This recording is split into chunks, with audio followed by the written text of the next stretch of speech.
Now there was a certain man of Ramathaim Zophim, of the mountains of Ephraim, and his name was Elkanah the son of Jeraham, the son of Elihu, the son of Tohu, the son of Zuph, an Ephraimite. And he had 2 wives, the name of one was Hannah, and the name of the other Peninnah. Peninnah had children, but Hannah had no children. This man went up from his city yearly to worship and sacrifice to the Lord of hosts in Shiloh. Also the 2 sons of Eli, Hophni and Phinehas, the priests of the Lord, were there. And whenever the time came for Elkanah to make an offering, he would give portions to Peninnah his wife and to all her sons and daughters. But to Hannah he would give a double portion, for he loved Hannah, although the Lord had closed her womb. And her rival also provoked her severely, to make her miserable, because the Lord had closed her womb. So it was, year by year, when she went up to the house of the Lord, that she provoked her, therefore she wept and did not eat. Then Elkanah her husband said to her, Hannah, why do you weep? Why do you not eat? And why is your heart grieved? Am I not better to you than 10 sons? So Hannah arose after they had finished eating and drinking in Shiloh. Now Eli the priest was sitting on the seat by the doorpost of the tabernacle of the Lord. And she was in bitterness of soul, and prayed to the Lord and wept in anguish.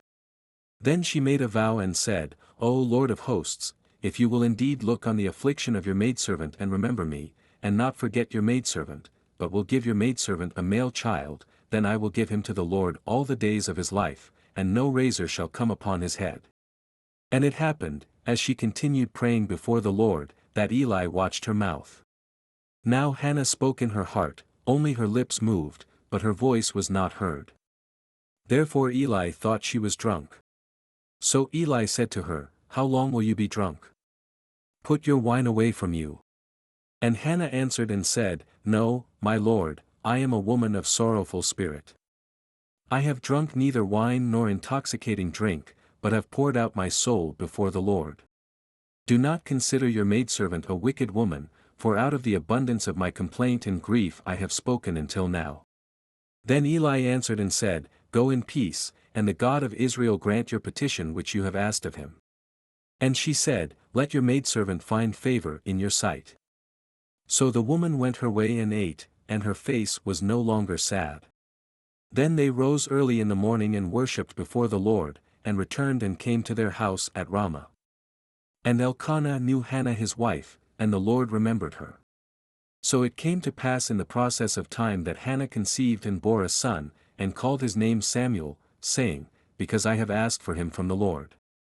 Now the man Elkanah and all his house went up to offer to the Lord the yearly sacrifice and his vow. But Hannah did not go up, for she said to her husband, Not until the child is weaned, then I will take him, that he may appear before the Lord and remain there forever. And Elkanah her husband said to her, Do what seems best to you, wait until you have weaned him. Only let the Lord establish his word. So the woman stayed and nursed her son until she had weaned him. Now when she had weaned him, she took him up with her, with 3 bulls, 1 ephah of flour, and a skin of wine, and brought him to the house of the Lord in Shiloh. And the child was young. Then they slaughtered a bull, and brought the child to Eli. And she said, O my Lord! As your soul lives, my Lord, I am the woman who stood by you here, praying to the Lord. For this child I prayed, and the Lord has granted me my petition which I asked of him. Therefore I also have lent him to the Lord, as long as he lives he shall be lent to the Lord. So they worshipped the Lord there. And Hannah prayed and said, My heart rejoices in the Lord, my horn is exalted in the Lord. I smile at my enemies, because I rejoice in your salvation. No one is holy like the Lord, for there is none besides you, nor is there any rock like our God. Talk no more so very proudly, let no arrogance come from your mouth, for the Lord is the God of knowledge, and by him actions are weighed. The bows of the mighty men are broken, and those who stumbled are girded with strength. Those who were full have hired themselves out for bread, and the hungry have ceased to hunger. Even the barren has borne 7, and she who has many children has become feeble. The Lord kills and makes alive, he brings down to the grave and brings up. The Lord makes poor and makes rich, he brings low and lifts up. He raises the poor from the dust and lifts the beggar from the ash heap, to set them among princes and make them inherit the throne of glory. For the pillars of the earth are the Lord's, and he has set the world upon them. He will guard the feet of his saints, but the wicked shall be silent in darkness. For by strength no man shall prevail. The adversaries of the Lord shall be broken in pieces, from heaven he will thunder against them. The Lord will judge the ends of the earth. He will give strength to his king, and exalt the horn of his anointed. Then Elkanah went to his house at Ramah. But the child ministered to the Lord before Eli the priest. Now the sons of Eli were corrupt, they did not know the Lord. And the priest's custom with the people was that when any man offered a sacrifice, the priest's servant would come with a three-pronged flesh hook in his hand while the meat was boiling. Then he would thrust it into the pan, or kettle, or cauldron, or pot, and the priest would take for himself all that the flesh hook brought up. So they did in Shiloh to all the Israelites who came there. Also, before they burned the fat, the priest's servant would come and say to the man who sacrificed, "Give meat for roasting to the priest, for he will not take boiled meat from you, but raw." And if the man said to him, "They should really burn the fat first, then you may take as much as your heart desires," he would then answer him, "No, but you must give it now, and if not, I will take it by force." Therefore the sin of the young men was very great before the Lord, for men abhorred the offering of the Lord. But Samuel ministered before the Lord, even as a child, wearing a linen ephod. Moreover his mother used to make him a little robe, and bring it to him year by year when she came up with her husband to offer the yearly sacrifice. And Eli would bless Elkanah and his wife, and say, "The Lord give you descendants from this woman for the loan that was given to the Lord." Then they would go to their own home. And the Lord visited Hannah, so that she conceived and bore 3 sons and 2 daughters. Meanwhile the child Samuel grew before the Lord. Now Eli was very old, and he heard everything his sons did to all Israel, and how they lay with the women who assembled at the door of the tabernacle of meeting. So he said to them, "Why do you do such things? For I hear of your evil dealings from all the people. No, my sons. For it is not a good report that I hear. You make the Lord's people transgress. If one man sins against another, God will judge him. But if a man sins against the Lord, who will intercede for him?" Nevertheless they did not heed the voice of their father, because the Lord desired to kill them. And the child Samuel grew in stature, and in favor both with the Lord and men. Then a man of God came to Eli and said to him, "Thus says the Lord, did I not clearly reveal myself to the house of your father when they were in Egypt in Pharaoh's house? Did I not choose him out of all the tribes of Israel to be my priest, to offer upon my altar, to burn incense, and to wear an ephod before me? And did I not give to the house of your father all the offerings of the children of Israel made by fire? Why do you kick at my sacrifice and my offering which I have commanded in my dwelling place, and honor your sons more than me, to make yourselves fat with the best of all the offerings of Israel my people? Therefore the Lord God of Israel says, I said indeed that your house and the house of your father would walk before me forever. But now the Lord says, Far be it from me, for those who honor me I will honor, and those who despise me shall be lightly esteemed. Behold, the days are coming that I will cut off your arm and the arm of your father's house, so that there will not be an old man in your house. And you will see an enemy in my dwelling place, despite all the good which God does for Israel. And there shall not be an old man in your house forever. But any of your men whom I do not cut off from my altar shall consume your eyes and grieve your heart. And all the descendants of your house shall die in the flower of their age. Now this shall be a sign to you that will come upon your 2 sons, on Hophni and Phinehas, in one day they shall die, both of them. Then I will raise up for myself a faithful priest who shall do according to what is in my heart and in my mind. I will build him a sure house, and he shall walk before my anointed forever. And it shall come to pass that everyone who is left in your house will come and bow down to him for a piece of silver and a morsel of bread, and say, Please, put me in one of the priestly positions, that I may eat a piece of bread. Then the boy Samuel ministered to the Lord before Eli. And the word of the Lord was rare in those days, there was no widespread revelation. And it came to pass at that time, while Eli was lying down in his place, and when his eyes had begun to grow so dim that he could not see, and before the lamp of God went out in the tabernacle of the Lord where the ark of God was, and while Samuel was lying down, that the Lord called Samuel. And he answered, Here I am. So he ran to Eli and said, Here I am, for you called me. And he said, I did not call, lie down again. And he went and lay down. Then the Lord called yet again, Samuel. So Samuel arose and went to Eli, and said, Here I am, for you called me. He answered, I did not call, my son, lie down again. Now Samuel did not yet know the Lord, nor was the word of the Lord yet revealed to him. And the Lord called Samuel again the third time. Then he arose and went to Eli, and said, Here I am, for you did call me. Then Eli perceived that the Lord had called the boy. Therefore Eli said to Samuel, Go, lie down, and it shall be, if he calls you, that you must say, Speak, Lord, for your servant hears. So Samuel went and lay down in his place. Now the Lord came and stood and called as at other times, Samuel. Samuel. And Samuel answered, Speak, for your servant hears. Then the Lord said to Samuel, Behold, I will do something in Israel at which both ears of everyone who hears it will tingle. In that day I will perform against Eli all that I have spoken concerning his house, from beginning to end. For I have told him that I will judge his house forever for the iniquity which he knows, because his sons made themselves vile, and he did not restrain them. And therefore I have sworn to the house of Eli that the iniquity of Eli's house shall not be atoned for by sacrifice or offering forever. So Samuel lay down until morning, and opened the doors of the house of the Lord. And Samuel was afraid to tell Eli the vision. Then Eli called Samuel and said, Samuel, my son. And he answered, Here I am. And he said, What is the word that the Lord spoke to you? Please do not hide it from me. God do so to you, and more also, if you hide anything from me of all the things that he said to you. Then Samuel told him everything, and hid nothing from him.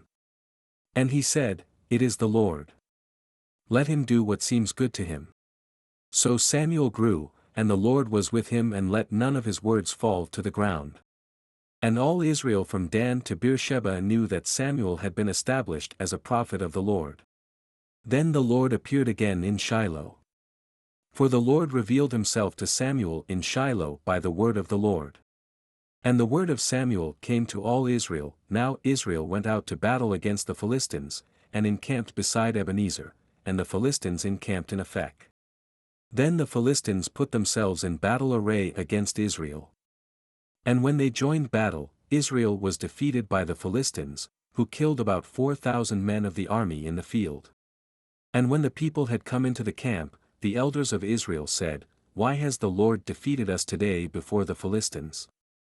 Let us bring the ark of the covenant of the Lord from Shiloh to us, that when it comes among us it may save us from the hand of our enemies.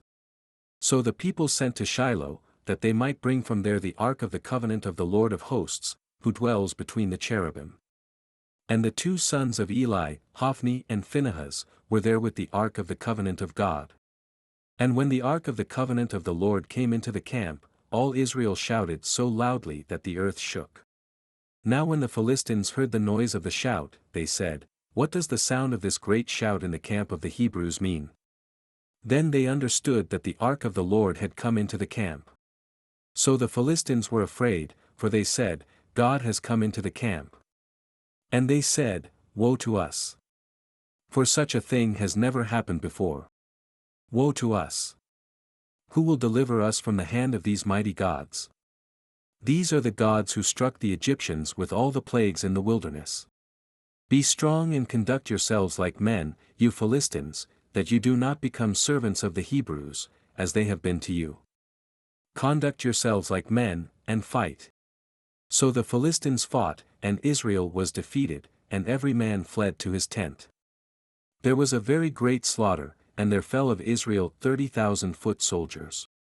Also the ark of God was captured, and the two sons of Eli, Hophni and Phinehas, died. Then a man of Benjamin ran from the battle line the same day, and came to Shiloh with his clothes torn and dirt on his head. Now when he came, there was Eli, sitting on a seat by the wayside watching, for his heart trembled for the ark of God. And when the man came into the city and told it, all the city cried out. When Eli heard the noise of the outcry, he said, "What does the sound of this tumult mean?" And the man came quickly and told Eli. Eli was 98 years old, and his eyes were so dim that he could not see. Then the man said to Eli, "I am he who came from the battle. And I fled today from the battle line." And he said, "What happened, my son?" So the messenger answered and said, "Israel has fled before the Philistines, and there has been a great slaughter among the people. Also your 2 sons, Hophni and Phinehas, are dead, and the ark of God has been captured." Then it happened, when he made mention of the ark of God, that Eli fell off the seat backward by the side of the gate, and his neck was broken and he died, for the man was old and heavy. And he had judged Israel 40 years. Now his daughter-in-law, Phinehas' wife, was with child, due to be delivered, and when she heard the news that the ark of God was captured, and that her father-in-law and her husband were dead, she bowed herself and gave birth, for her labor pains came upon her. And about the time of her death the women who stood by her said to her, "Do not fear, for you have borne a son." But she did not answer, nor did she regard it. Then she named the child Ichabod, saying, "The glory has departed from Israel, because the ark of God had been captured and because of her father-in-law and her husband." And she said, "The glory has departed from Israel, for the ark of God has been captured." Then the Philistines took the ark of God and brought it from Ebenezer to Ashdod. When the Philistines took the ark of God, they brought it into the temple of Dagon and set it by Dagon. And when the people of Ashdod arose early in the morning, there was Dagon, fallen on its face to the earth before the ark of the Lord. So they took Dagon and set it in its place again. And when they arose early the next morning, there was Dagon, fallen on its face to the ground before the ark of the Lord. The head of Dagon and both the palms of its hands were broken off on the threshold, only Dagon's torso was left of it. Therefore neither the priests of Dagon nor any who come into Dagon's house tread on the threshold of Dagon in Ashdod to this day. But the hand of the Lord was heavy on the people of Ashdod, and he ravaged them and struck them with tumors, both Ashdod and its territory. And when the men of Ashdod saw how it was, they said, "The ark of the God of Israel must not remain with us, for his hand is harsh toward us and Dagon our God." Therefore they sent and gathered to themselves all the lords of the Philistines, and said, "What shall we do with the ark of the God of Israel?" And they answered, "Let the ark of the God of Israel be carried away to Gath." So they carried the ark of the God of Israel away. So it was, after they had carried it away, that the hand of the Lord was against the city with a very great destruction, and he struck the men of the city, both small and great, and tumors broke out on them. Therefore they sent the ark of God to Ekron. So it was, as the ark of God came to Ekron, that the Ekronites cried out, saying, "They have brought the ark of the God of Israel to us, to kill us and our people." So they sent and gathered together all the lords of the Philistines, and said, "Send away the ark of the God of Israel, and let it go back to its own place, so that it does not kill us and our people." For there was a deadly destruction throughout all the city, the hand of God was very heavy there. And the men who did not die were stricken with the tumors, and the cry of the city went up to heaven. Now the ark of the Lord was in the country of the Philistines 7 months. And the Philistines called for the priests and the diviners, saying, "What shall we do with the ark of the Lord? Tell us how we should send it to its place." So they said, "If you send away the ark of the God of Israel, do not send it empty, but by all means return it to him with a trespass offering. Then you will be healed, and it will be known to you why his hand is not removed from you." Then they said, "What is the trespass offering which we shall return to him?" They answered, 5 golden tumors and 5 golden rats, according to the number of the lords of the Philistines. For the same plague was on all of you and on your lords. Therefore you shall make images of your tumors and images of your rats that ravage the land, and you shall give glory to the God of Israel, perhaps he will lighten his hand from you, from your gods, and from your land. Why then do you harden your hearts as the Egyptians and Pharaoh hardened their hearts? When he did mighty things among them, did they not let the people go, that they might depart? Now therefore, make a new cart, take 2 milk cows which have never been yoked, and hitch the cows to the cart, and take their calves home, away from them. Then take the ark of the Lord and set it on the cart, and put the articles of gold which you are returning to him as a trespass offering in a chest by its side. Then send it away, and let it go. And watch, if it goes up the road to its own territory, to Beth Shemesh, then he has done us this great evil. But if not, then we shall know that it is not his hand that struck us, it happened to us by chance. Then the men did so, they took 2 milk cows and hitched them to the cart, and shut up their calves at home. And they set the ark of the Lord on the cart, and the chest with the gold rats and the images of their tumors. Then the cows headed straight for the road to Beth Shemesh, and went along the highway, lowing as they went, and did not turn aside to the right hand or the left. And the lords of the Philistines went after them to the border of Beth Shemesh. Now the people of Beth Shemesh were reaping their wheat harvest in the valley, and they lifted their eyes and saw the ark, and rejoiced to see it. Then the cart came into the field of Joshua of Beth Shemesh, and stood there, a large stone was there. So they split the wood of the cart and offered the cows as a burnt offering to the Lord. The Levites took down the ark of the Lord and the chest that was with it, in which were the articles of gold, and put them on the large stone.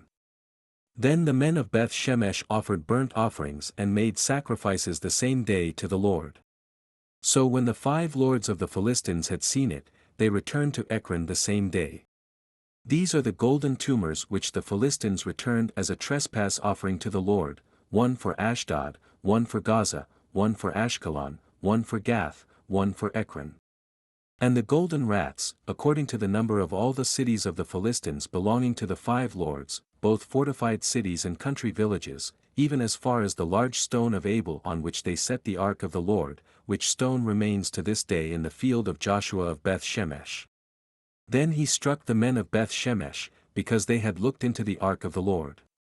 He struck 50,070 men of the people, and the people lamented because the Lord had struck the people with a great slaughter. And the men of Beth Shemesh said, Who is able to stand before this holy Lord God? And to whom shall it go up from us? So they sent messengers to the inhabitants of Kirjath-jearim, saying, The Philistines have brought back the ark of the Lord, come down and take it up with you. Then the men of Kirjath-jearim came and took the ark of the Lord, and brought it into the house of Abinadab on the hill, and consecrated Eleazar his son to keep the ark of the Lord. So it was that the ark remained in Kirjath-jearim a long time, it was there 20 years. And all the house of Israel lamented after the Lord. Then Samuel spoke to all the house of Israel, saying, If you return to the Lord with all your hearts, then put away the foreign gods and the Ashtoreths from among you, and prepare your hearts for the Lord, and serve him only, and he will deliver you from the hand of the Philistines. So the children of Israel put away the Baals and the Ashtoreths, and served the Lord only. And Samuel said, Gather all Israel to Mizpah, and I will pray to the Lord for you. So they gathered together at Mizpah, drew water, and poured it out before the Lord. And they fasted that day, and said there, We have sinned against the Lord. And Samuel judged the children of Israel at Mizpah. Now when the Philistines heard that the children of Israel had gathered together at Mizpah, the lords of the Philistines went up against Israel. And when the children of Israel heard of it, they were afraid of the Philistines. So the children of Israel said to Samuel, Do not cease to cry out to the Lord our God for us, that he may save us from the hand of the Philistines. And Samuel took a suckling lamb and offered it as a whole burnt offering to the Lord. Then Samuel cried out to the Lord for Israel, and the Lord answered him. Now as Samuel was offering up the burnt offering, the Philistines drew near to battle against Israel. But the Lord thundered with a loud thunder upon the Philistines that day, and so confused them that they were overcome before Israel. And the men of Israel went out of Mizpah and pursued the Philistines, and drove them back as far as below Beth-kar. Then Samuel took a stone and set it up between Mizpah and Shen, and called its name Ebenezer, saying, Thus far the Lord has helped us. So the Philistines were subdued, and they did not come any more into the territory of Israel. And the hand of the Lord was against the Philistines all the days of Samuel. Then the cities which the Philistines had taken from Israel were restored to Israel, from Ekron to Gath, and Israel recovered its territory from the hands of the Philistines. Also there was peace between Israel and the Amorites. And Samuel judged Israel all the days of his life. He went from year to year on a circuit to Bethel, Gilgal, and Mizpah, and judged Israel in all those places. But he always returned to Ramah, for his home was there. There he judged Israel, and there he built an altar to the Lord. Now it came to pass when Samuel was old that he made his sons judges over Israel. The name of his firstborn was Joel, and the name of his second, Abijah. They were judges in Beersheba. But his sons did not walk in his ways, they turned aside after dishonest gain, took bribes, and perverted justice. Then all the elders of Israel gathered together and came to Samuel at Ramah. And said to him, Look, you are old, and your sons do not walk in your ways. Now make us a king to judge us like all the nations. But the thing displeased Samuel when they said, Give us a king to judge us. So Samuel prayed to the Lord. And the Lord said to Samuel, Heed the voice of the people in all that they say to you, for they have not rejected you, but they have rejected me, that I should not reign over them. According to all the works which they have done since the day that I brought them up out of Egypt, even to this day with which they have forsaken me and served other gods, so they are doing to you also. Now therefore, heed their voice. However, you shall solemnly forewarn them, and show them the behavior of the king who will reign over them. So Samuel told all the words of the Lord to the people who asked him for a king. And he said, This will be the behavior of the king who will reign over you. He will take your sons and appoint them for his own chariots and to be his horsemen, and some will run before his chariots. He will appoint captains over his thousands and captains over his 50s, will set some to plow his ground and reap his harvest, and some to make his weapons of war and equipment for his chariots. He will take your daughters to be perfumers, cooks, and bakers. And he will take the best of your fields, your vineyards, and your olive groves, and give them to his servants. He will take a tenth of your grain and your vintage, and give it to his officers and servants. And he will take your male servants, your female servants, your finest young men, and your donkeys, and put them to his work. He will take a tenth of your sheep. And you will be his servants. And you will cry out in that day because of your king whom you have chosen for yourselves, and the Lord will not hear you in that day. Nevertheless the people refused to obey the voice of Samuel, and they said, No, but we will have a king over us. That we also may be like all the nations, and that our king may judge us and go out before us and fight our battles. And Samuel heard all the words of the people, and he repeated them in the hearing of the Lord. So the Lord said to Samuel, Heed their voice, and make them a king. And Samuel said to the men of Israel, Every man go to his city.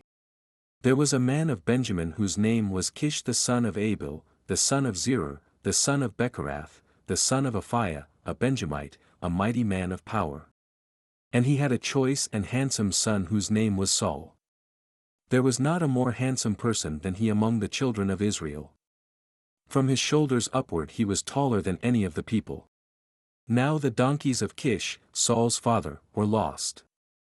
And Kish said to his son Saul, Please, take one of the servants with you, and arise, go and look for the donkeys. So he passed through the mountains of Ephraim and through the land of Shalisha, but they did not find them. Then they passed through the land of Shalim, and they were not there.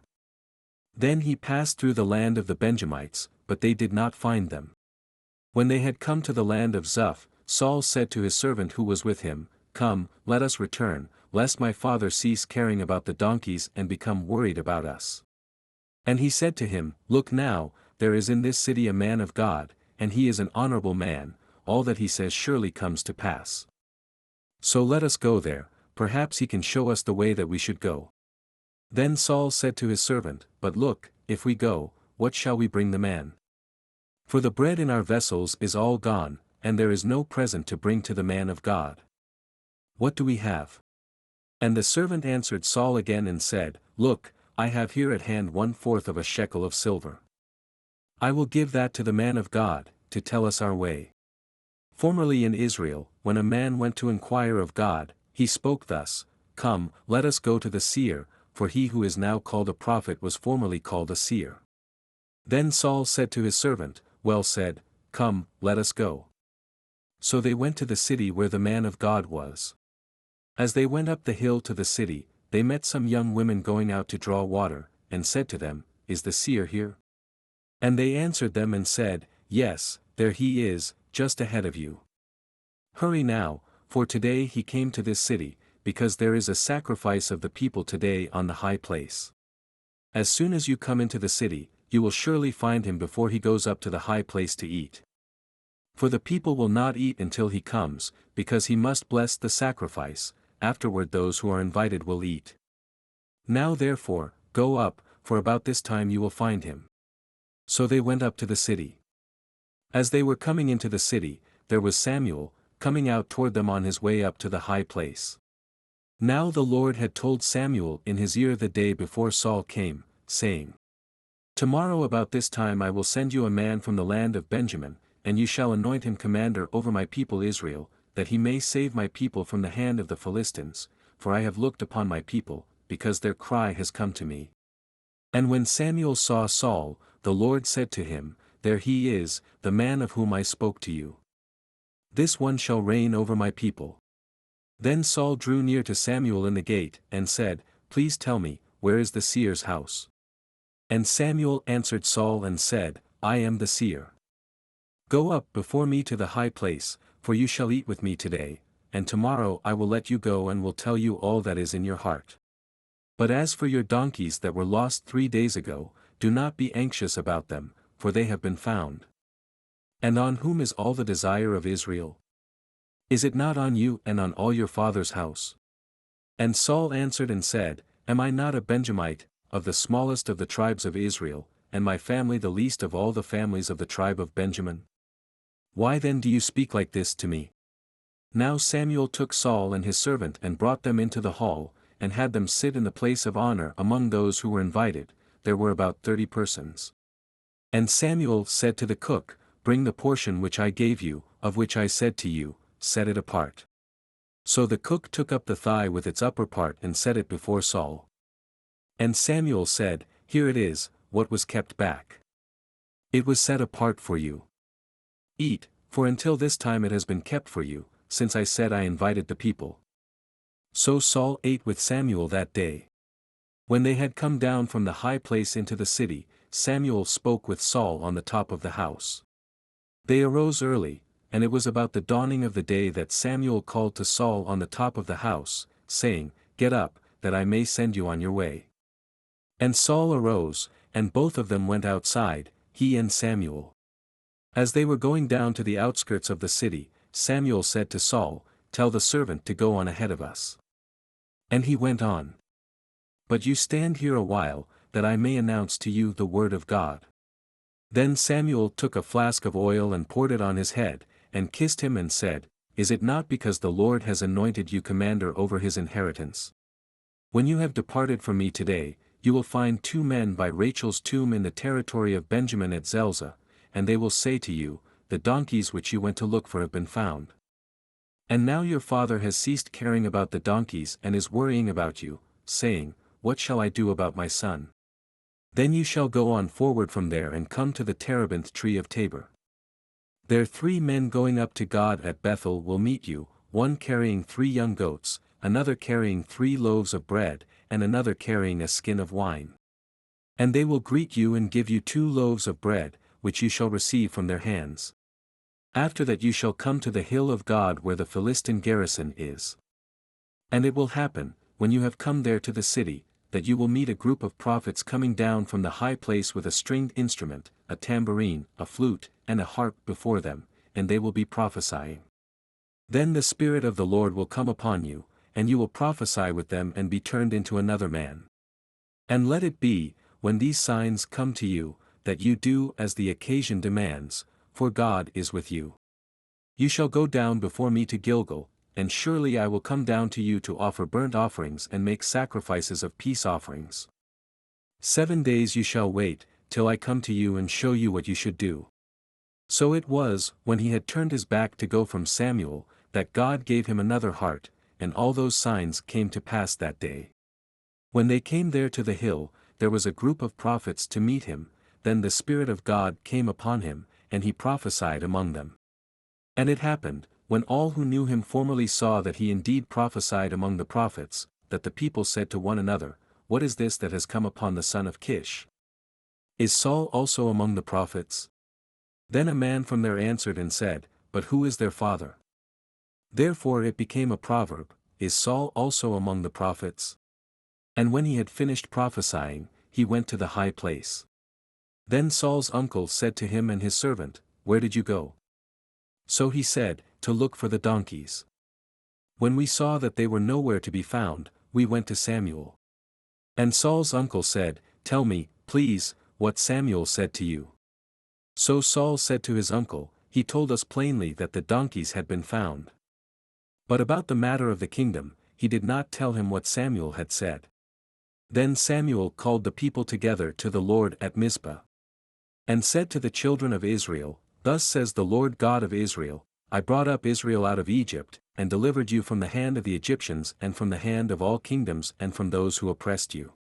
But you have today rejected your God, who himself saved you from all your adversities and your tribulations, and you have said to him, No, set a king over us. Now therefore, present yourselves before the Lord by your tribes and by your clans." And when Samuel had caused all the tribes of Israel to come near, the tribe of Benjamin was chosen. When he had caused the tribe of Benjamin to come near by their families, the family of Matri was chosen. And Saul the son of Kish was chosen. But when they sought him, he could not be found. Therefore they inquired of the Lord further, "Has the man come here yet?" And the Lord answered, "There he is, hidden among the equipment." So they ran and brought him from there, and when he stood among the people, he was taller than any of the people from his shoulders upward. And Samuel said to all the people, "Do you see him whom the Lord has chosen, that there is no one like him among all the people?" So all the people shouted and said, "Long live the king." Then Samuel explained to the people the behavior of royalty, and wrote it in a book and laid it up before the Lord. And Samuel sent all the people away, every man to his house. And Saul also went home to Gibeah, and valiant men went with him, whose hearts God had touched.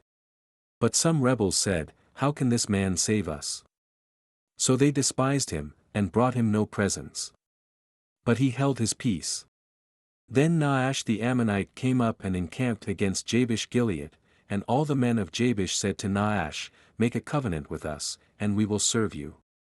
And Nahash the Ammonite answered them, "On this condition I will make a covenant with you, that I may put out all your right eyes, and bring reproach on all Israel." Then the elders of Jabesh said to him, "Hold off for 7 days, that we may send messengers to all the territory of Israel. And then, if there is no one to save us, we will come out to you." So the messengers came to Gibeah of Saul and told the news in the hearing of the people. And all the people lifted up their voices and wept. Now there was Saul, coming behind the herd from the field, and Saul said, "What troubles the people, that they weep?" And they told him the words of the men of Jabesh. Then the Spirit of God came upon Saul when he heard this news, and his anger was greatly aroused. So he took a yoke of oxen and cut them in pieces, and sent them throughout all the territory of Israel by the hands of messengers, saying, "Whoever does not go out with Saul and Samuel to battle, so it shall be done to his oxen." And the fear of the Lord fell on the people, and they came out with one consent. When he numbered them in Bezek, the children of Israel were 300,000, and the men of Judah 30,000.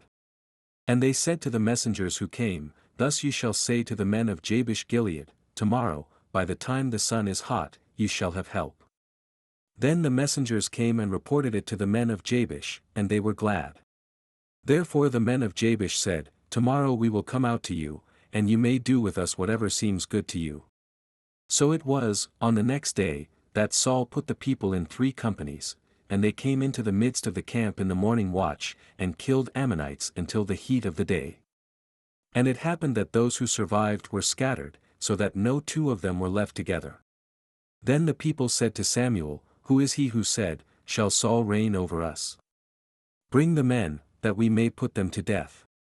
But Saul said, Not a man shall be put to death this day, for today the Lord has accomplished salvation in Israel. Then Samuel said to the people, Come, let us go to Gilgal and renew the kingdom there. So all the people went to Gilgal, and there they made Saul king before the Lord in Gilgal. There they made sacrifices of peace offerings before the Lord, and there Saul and all the men of Israel rejoiced greatly. Now Samuel said to all Israel, Indeed I have heeded your voice in all that you said to me, and have made a king over you. And now here is the king, walking before you, and I am old and gray-headed, and look, my sons are with you. I have walked before you from my childhood to this day. Here I am. Witness against me before the Lord and before his anointed, whose ox have I taken, or whose donkey have I taken, or whom have I cheated? Whom have I oppressed, or from whose hand have I received any bribe with which to blind my eyes? I will restore it to you. And they said, You have not cheated us or oppressed us, nor have you taken anything from any man's hand. Then he said to them, The Lord is witness against you, and his anointed is witness this day, that you have not found anything in my hand. And they answered, He is witness. Then Samuel said to the people, It is the Lord who raised up Moses and Aaron, and who brought your fathers up from the land of Egypt. Now therefore, stand still, that I may reason with you before the Lord concerning all the righteous acts of the Lord which he did to you and your fathers. When Jacob had gone into Egypt, and your fathers cried out to the Lord, then the Lord sent Moses and Aaron, who brought your fathers out of Egypt and made them dwell in this place. And when they forgot the Lord their God, he sold them into the hand of Sisera, commander of the army of Hazor, into the hand of the Philistines, and into the hand of the king of Moab, and they fought against them. Then they cried out to the Lord, and said, We have sinned, because we have forsaken the Lord and served the Baals and Ashtoreths, but now deliver us from the hand of our enemies, and we will serve you. And the Lord sent Jerubbaal, Bedan, Jephthah, and Samuel, and delivered you out of the hand of your enemies on every side, and you dwelt in safety. And when you saw that Nahash king of the Ammonites came against you, you said to me, No, but a king shall reign over us, when the Lord your God was your king. Now therefore, here is the king whom you have chosen and whom you have desired. And take note, the Lord has set a king over you. If you fear the Lord and serve him and obey his voice, and do not rebel against the commandment of the Lord, then both you and the king who reigns over you will continue following the Lord your God. However, if you do not obey the voice of the Lord, but rebel against the commandment of the Lord, then the hand of the Lord will be against you, as it was against your fathers. Now therefore, stand and see this great thing which the Lord will do before your eyes.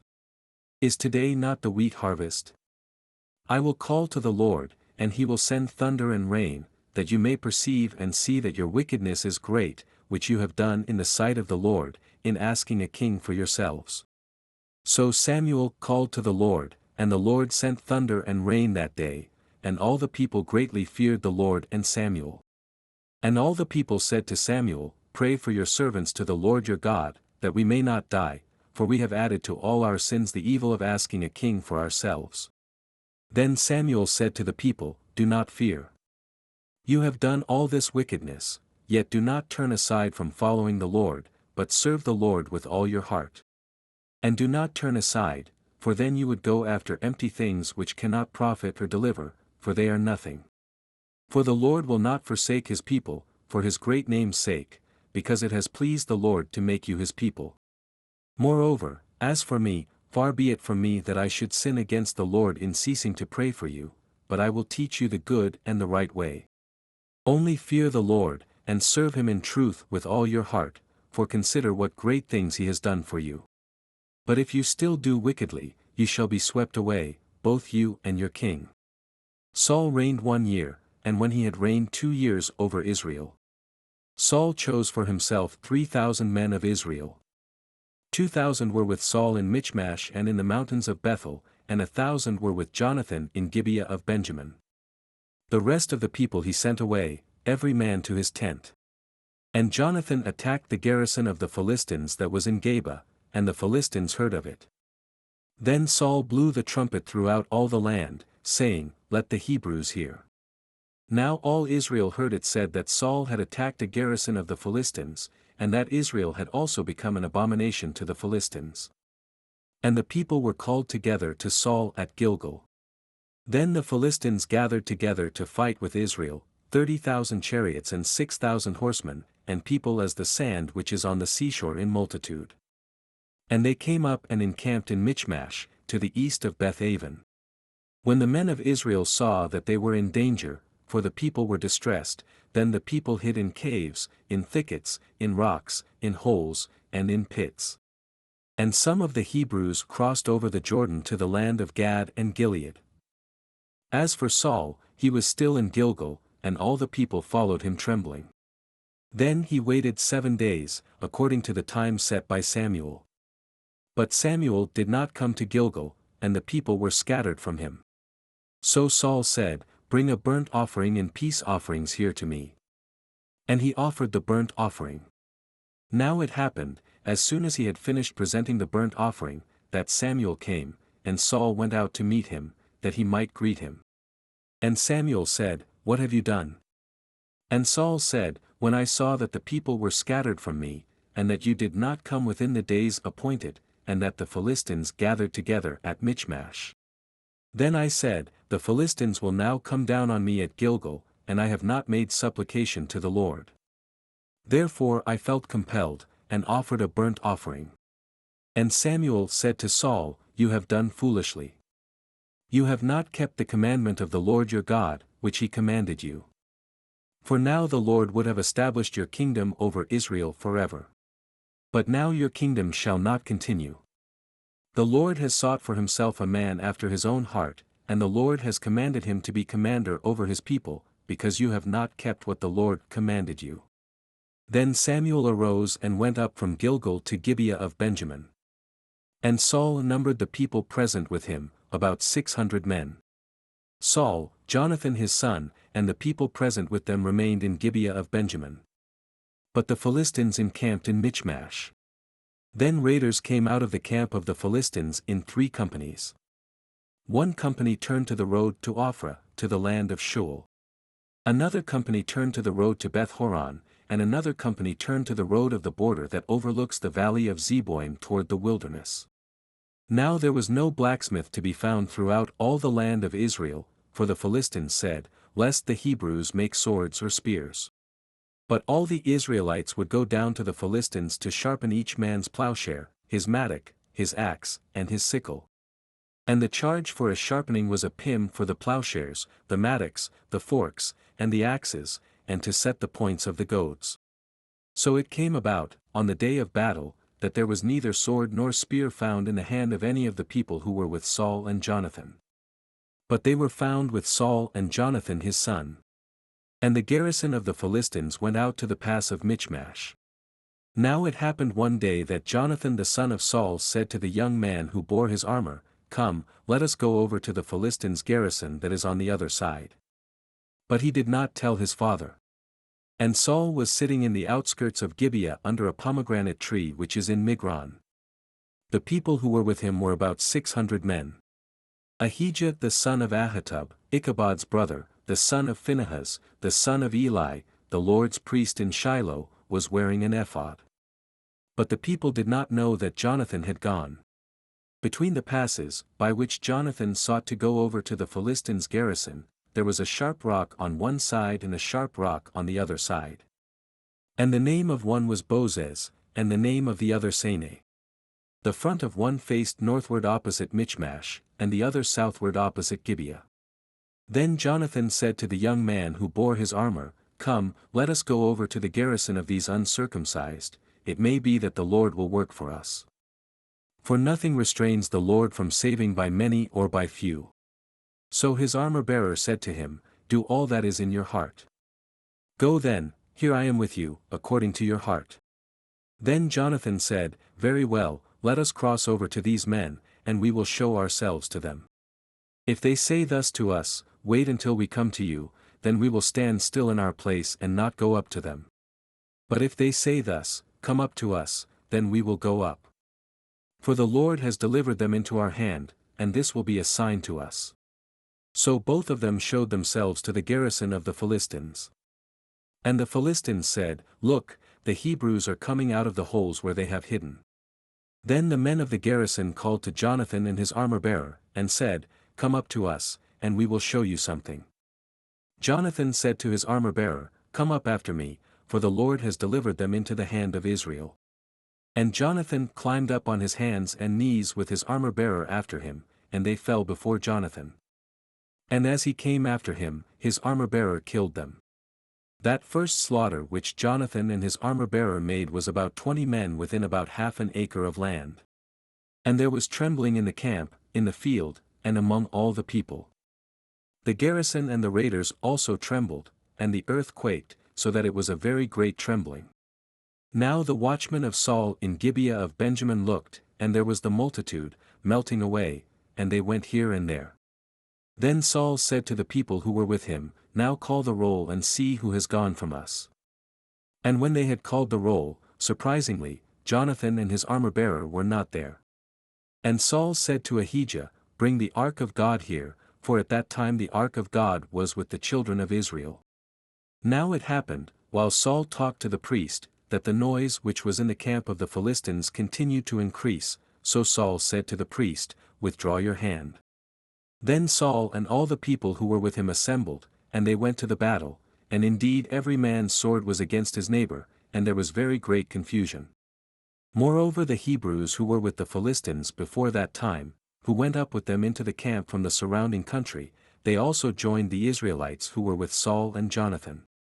Likewise all the men of Israel who had hidden in the mountains of Ephraim, when they heard that the Philistines fled, they also followed hard after them in the battle. So the Lord saved Israel that day, and the battle shifted to Beth-aven. And the men of Israel were distressed that day, for Saul had placed the people under oath, saying, Cursed is the man who eats any food until evening, before I have taken vengeance on my enemies. So none of the people tasted food. Now all the people of the land came to a forest, and there was honey on the ground. And when the people had come into the woods, there was the honey, dripping, but no one put his hand to his mouth, for the people feared the oath. But Jonathan had not heard his father charge the people with the oath, therefore he stretched out the end of the rod that was in his hand and dipped it in a honeycomb, and put his hand to his mouth, and his countenance brightened. Then one of the people said, Your father strictly charged the people with an oath, saying, Cursed is the man who eats food this day. And the people were faint. But Jonathan said, My father has troubled the land. Look now, how my countenance has brightened because I tasted a little of this honey. How much better if the people had eaten freely today of the spoil of their enemies which they found. For now would there not have been a much greater slaughter among the Philistines? Now they had driven back the Philistines that day from Michmash to Aijalon. So the people were very faint. And the people rushed on the spoil, and took sheep, oxen, and calves, and slaughtered them on the ground, and the people ate them with the blood. Then they told Saul, saying, Look, the people are sinning against the Lord by eating with the blood. So he said, You have dealt treacherously, roll a large stone to me this day. And Saul said, Disperse yourselves among the people, and say to them, Bring me here every man's ox and every man's sheep, slaughter them here, and eat, and do not sin against the Lord by eating with the blood. So every one of the people brought his ox with him that night, and slaughtered it there. Then Saul built an altar to the Lord. This was the first altar that he built to the Lord. Now Saul said, Let us go down after the Philistines by night, and plunder them until the morning light, and let us not leave a man of them. And they said, Do whatever seems good to you. Then the priest said, Let us draw near to God here. So Saul asked counsel of God, Shall I go down after the Philistines? Will you deliver them into the hand of Israel? But he did not answer him that day. And Saul said, Come over here, all you chiefs of the people, and know and see what this sin was today. For as the Lord lives, who saves Israel, though it be in Jonathan my son, he shall surely die. But not a man among all the people answered him. Then he said to all Israel, You be on one side, and my son Jonathan and I will be on the other side. And the people said to Saul, Do what seems good to you. Therefore Saul said to the Lord God of Israel, Give a perfect lot. So Saul and Jonathan were taken, but the people escaped. And Saul said, Cast lots between my son Jonathan and me. So Jonathan was taken. Then Saul said to Jonathan, Tell me what you have done. And Jonathan told him, and said, I only tasted a little honey with the end of the rod that was in my hand. So now I must die. And Saul answered, God do so and more also, for you shall surely die, Jonathan. But the people said to Saul, Shall Jonathan die, who has accomplished this great deliverance in Israel? Certainly not. As the Lord lives, not one hair of his head shall fall to the ground, for he has worked with God this day. So the people rescued Jonathan, and he did not die. Then Saul returned from pursuing the Philistines, and the Philistines went to their own place. So Saul established his sovereignty over Israel, and fought against all his enemies on every side, against Moab, against the people of Ammon, against Edom, against the kings of Zobah, and against the Philistines. Wherever he turned, he harassed them. And he gathered an army and attacked the Amalekites, and delivered Israel from the hands of those who plundered them. The sons of Saul were Jonathan, Jeshua and Malchishua. And the names of his 2 daughters were these, the name of the firstborn Merab, and the name of the younger Michal. The name of Saul's wife was Ahinoam the daughter of Ahimaaz. And the name of the commander of his army was Abner the son of Ner, Saul's uncle. Kish was the father of Saul, and Ner the father of Abner was the son of Abel. Now there was fierce war with the Philistines all the days of Saul. And when Saul saw any strong man or any valiant man, he took him for himself. Samuel also said to Saul, The Lord sent me to anoint you king over his people, over Israel. Now therefore, heed the voice of the words of the Lord. Thus says the Lord of hosts, I will punish Amalek for what he did to Israel, how he ambushed him on the way when he came up from Egypt. Now go and attack Amalek, and utterly destroy all that they have, and do not spare them. But kill both man and woman, infant and nursing child, ox and sheep, camel and donkey. So Saul gathered the people together and numbered them in Telaim, 200,000 foot soldiers and 10,000 men of Judah. And Saul came to a city of Amalek, and lay in wait in the valley. Then Saul said to the Kenite, Go, depart, get down from among the Amalekites, lest I destroy you with them. For you showed kindness to all the children of Israel when they came up out of Egypt. So the Kenite departed from among the Amalekites. And Saul attacked the Amalekites, from Havilah all the way to Shur, which is east of Egypt. He also took Agag king of the Amalekites alive, and utterly destroyed all the people with the edge of the sword. But Saul and the people spared Agag and the best of the sheep, the oxen, the fatlings, the lambs, and all that was good, and were unwilling to utterly destroy them. But everything despised and worthless, that they utterly destroyed. Now the word of the Lord came to Samuel, saying, I greatly regret that I have set up Saul as king, for he has turned back from following me, and has not performed my commandments. And it grieved Samuel, and he cried out to the Lord all night. So when Samuel rose early in the morning to meet Saul, it was told Samuel, saying, Saul went to Carmel, and indeed, he set up a monument for himself, and he has gone on around, passed by, and gone down to Gilgal. Then Samuel went to Saul, and Saul said to him, Blessed are you of the Lord. I have performed the commandment of the Lord. But Samuel said, What then is this bleating of the sheep in my ears, and the lowing of the oxen which I hear? And Saul said, They have brought them from the Amalekites, for the people spared the best of the sheep and the oxen, to sacrifice to the Lord your God, and the rest we have utterly destroyed. Then Samuel said to Saul, Be quiet. And I will tell you what the Lord said to me last night. And he said to him, Speak on. So Samuel said, When you were little in your own eyes, were you not head of the tribes of Israel? And did not the Lord anoint you king over Israel?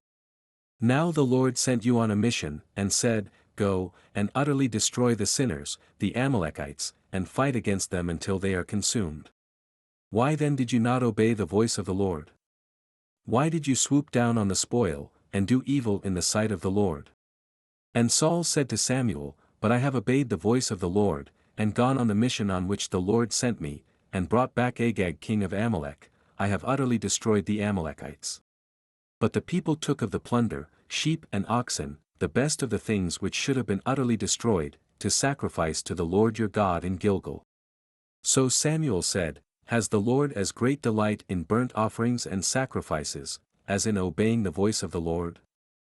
Behold, to obey is better than sacrifice, and to heed than the fat of rams. For rebellion is as the sin of witchcraft, and stubbornness is as iniquity and idolatry. Because you have rejected the word of the Lord, he also has rejected you from being king.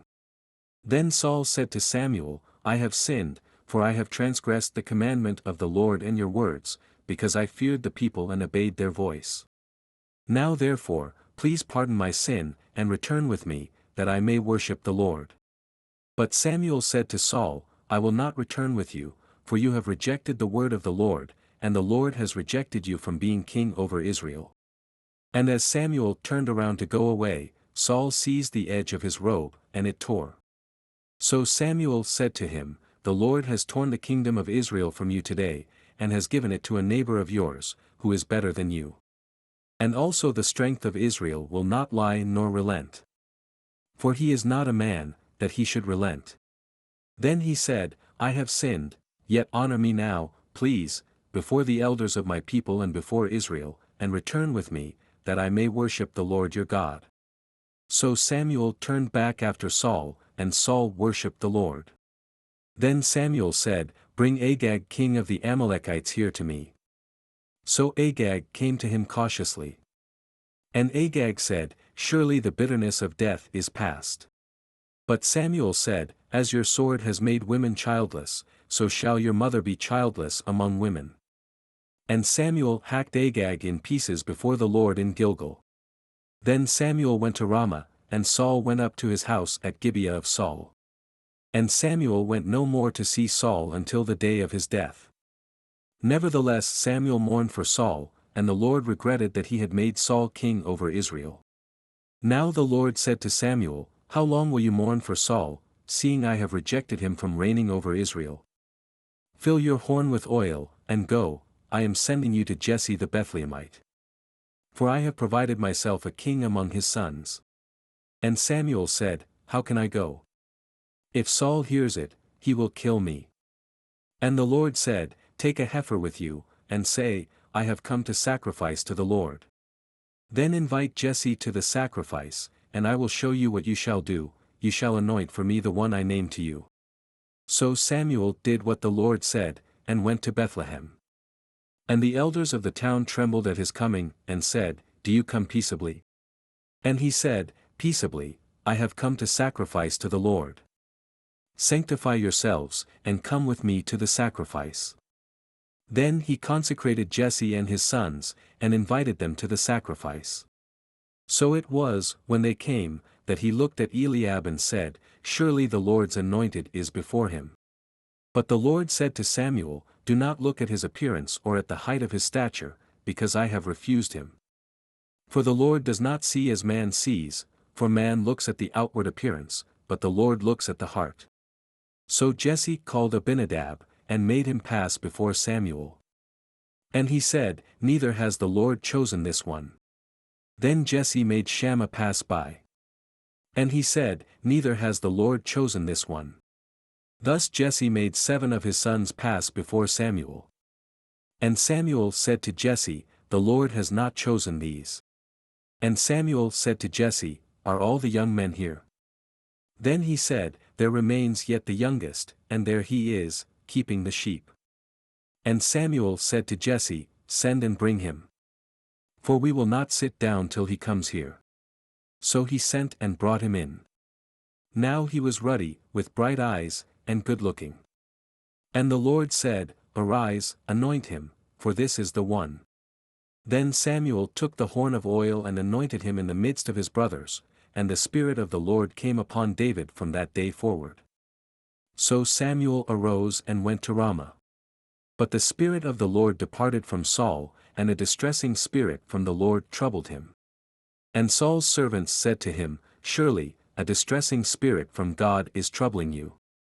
Let our master now command your servants, who are before you, to seek out a man who is a skillful player on the harp, and it shall be that he will play it with his hand when the distressing spirit from God is upon you, and you shall be well. So Saul said to his servants, Provide me now a man who can play well, and bring him to me. Then one of the servants answered and said, Look, I have seen a son of Jesse the Bethlehemite, who is skillful in playing, a mighty man of valor, a man of war, prudent in speech, and a handsome person, and the Lord is with him. Therefore Saul sent messengers to Jesse, and said, Send me your son David, who is with the sheep. And Jesse took a donkey loaded with bread, a skin of wine, and a young goat, and sent them by his son David to Saul. So David came to Saul and stood before him.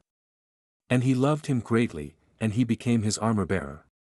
Then Saul sent to Jesse, saying, Please let David stand before me, for he has found favor in my sight.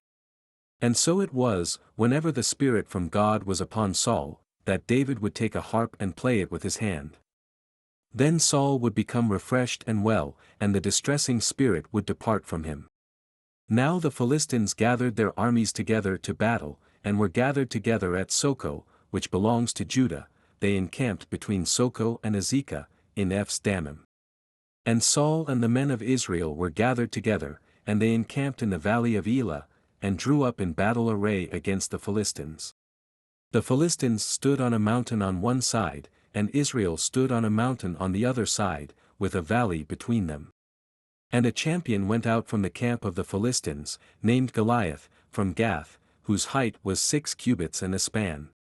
He had a bronze helmet on his head, and he was armed with a coat of mail, and the weight of the coat was 5,000 shekels of bronze. And he had bronze armor on his legs and a bronze javelin between his shoulders. Now the staff of his spear was like a weaver's beam, and his iron spearhead weighed 600 shekels, and a shield-bearer went before him. Then he stood and cried out to the armies of Israel, and said to them, Why have you come out to line up for battle? Am I not a Philistine, and you the servants of Saul? Choose a man for yourselves, and let him come down to me. If he is able to fight with me and kill me, then we will be your servants. But if I prevail against him and kill him, then you shall be our servants and serve us. And the Philistine said, I defy the armies of Israel this day, give me a man, that we may fight together. When Saul and all Israel heard these words of the Philistine, they were dismayed and greatly afraid. Now David was the son of that Ephrathite of Bethlehem Judah, whose name was Jesse, and who had 8 sons. And the man was old, advanced in years, in the days of Saul. The 3 oldest sons of Jesse had gone to follow Saul to the battle.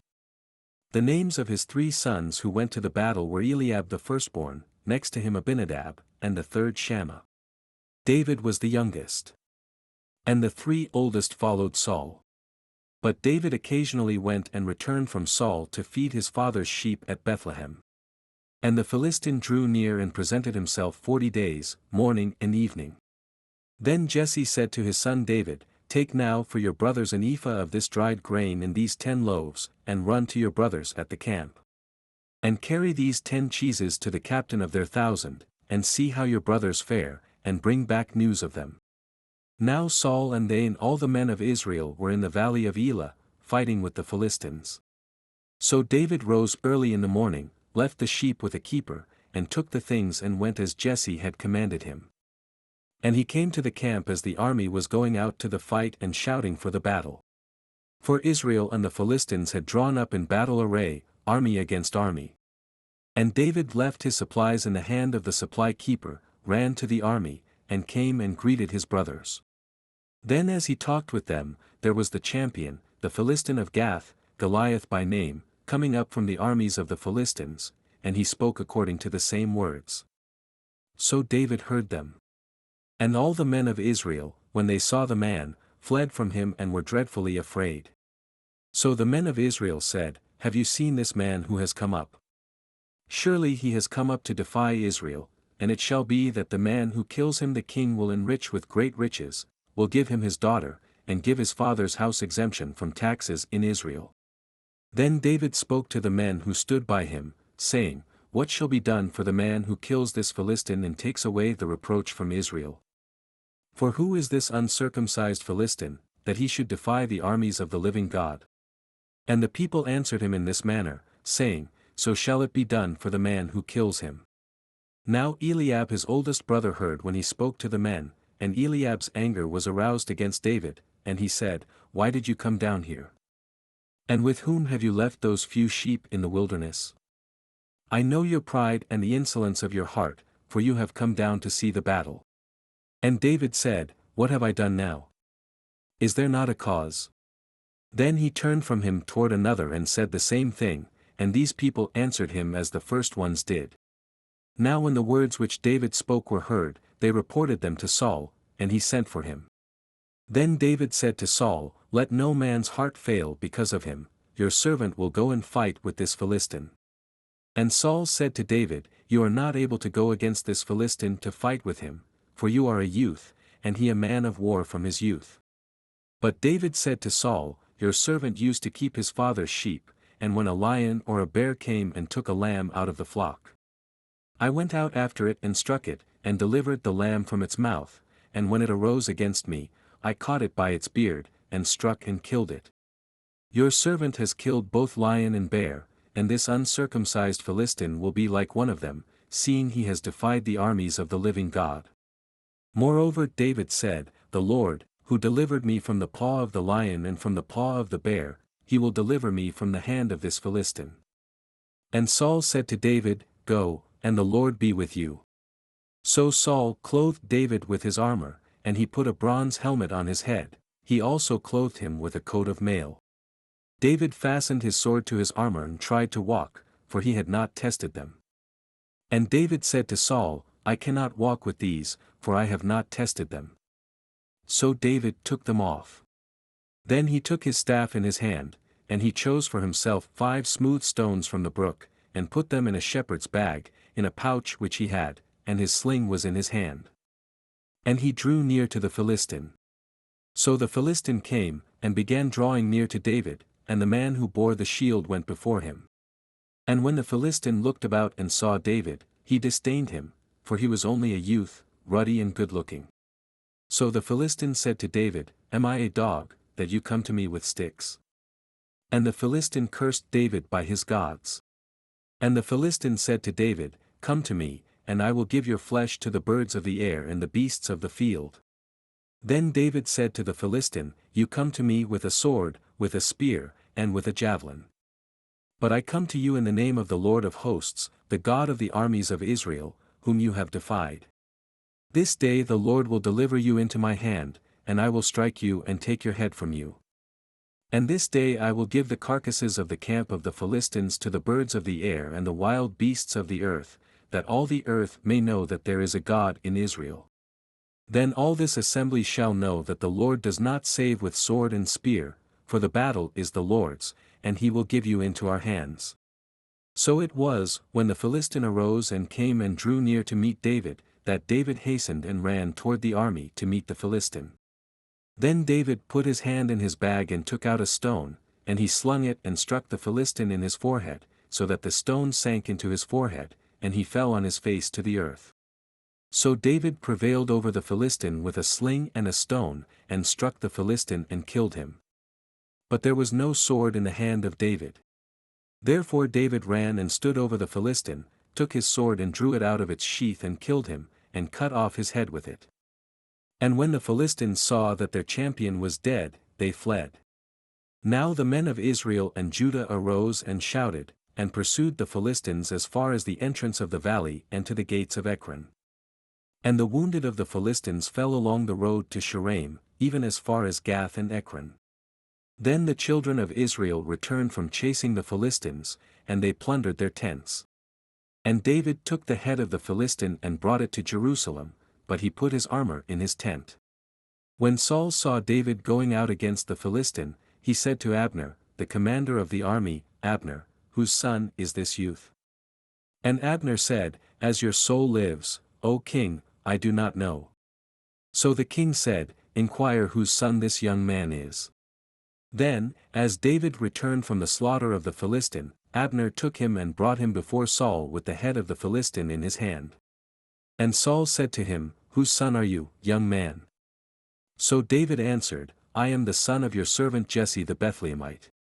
Now when he had finished speaking to Saul, the soul of Jonathan was knit to the soul of David, and Jonathan loved him as his own soul. Saul took him that day, and would not let him go home to his father's house any more.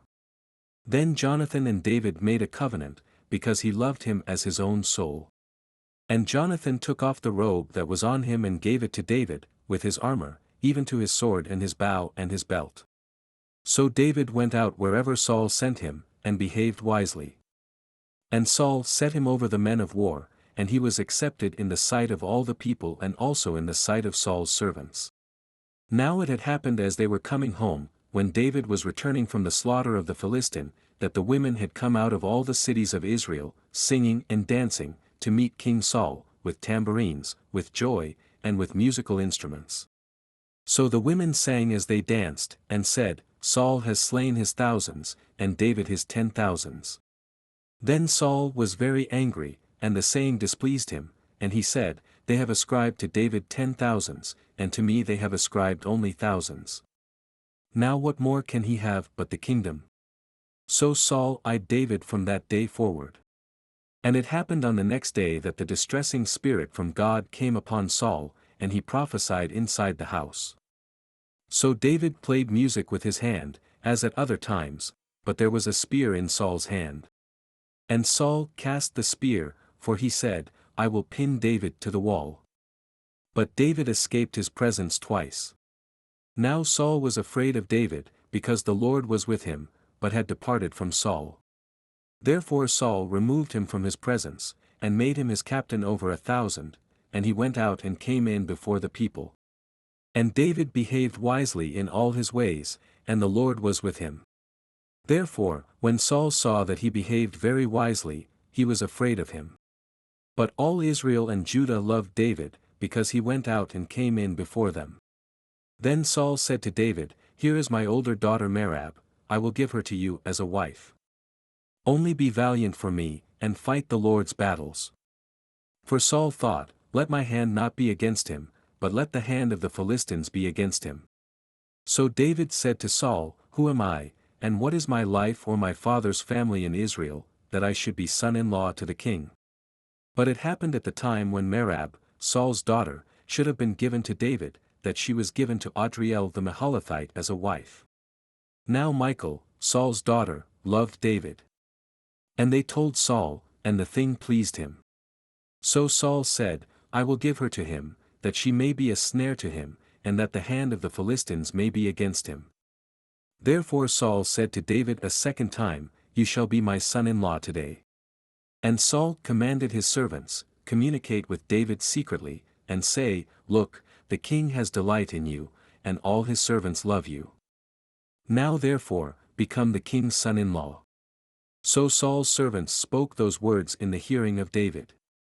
And David said, Does it seem to you a light thing to be a king's son-in-law, seeing I am a poor and lightly esteemed man?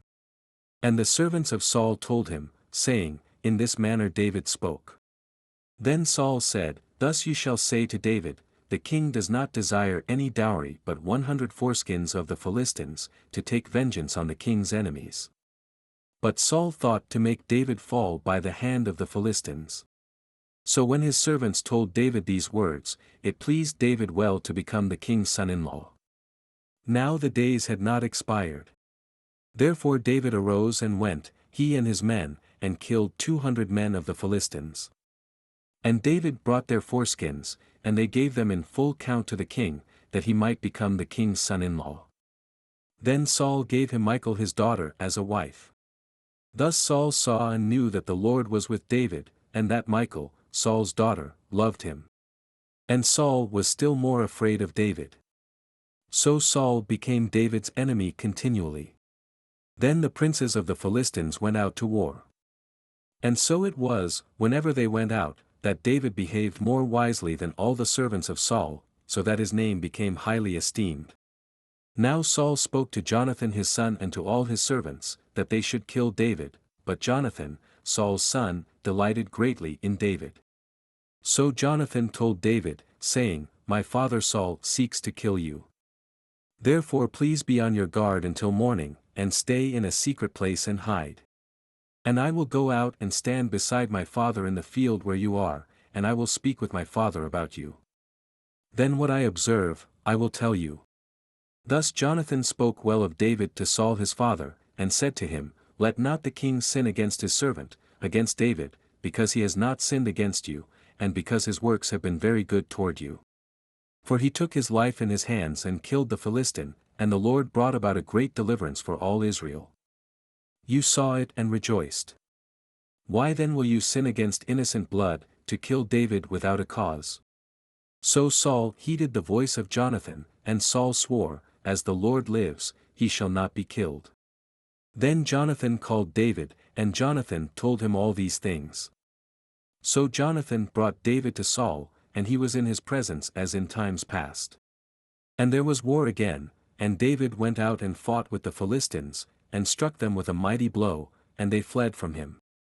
Now the distressing spirit from the Lord came upon Saul as he sat in his house with his spear in his hand.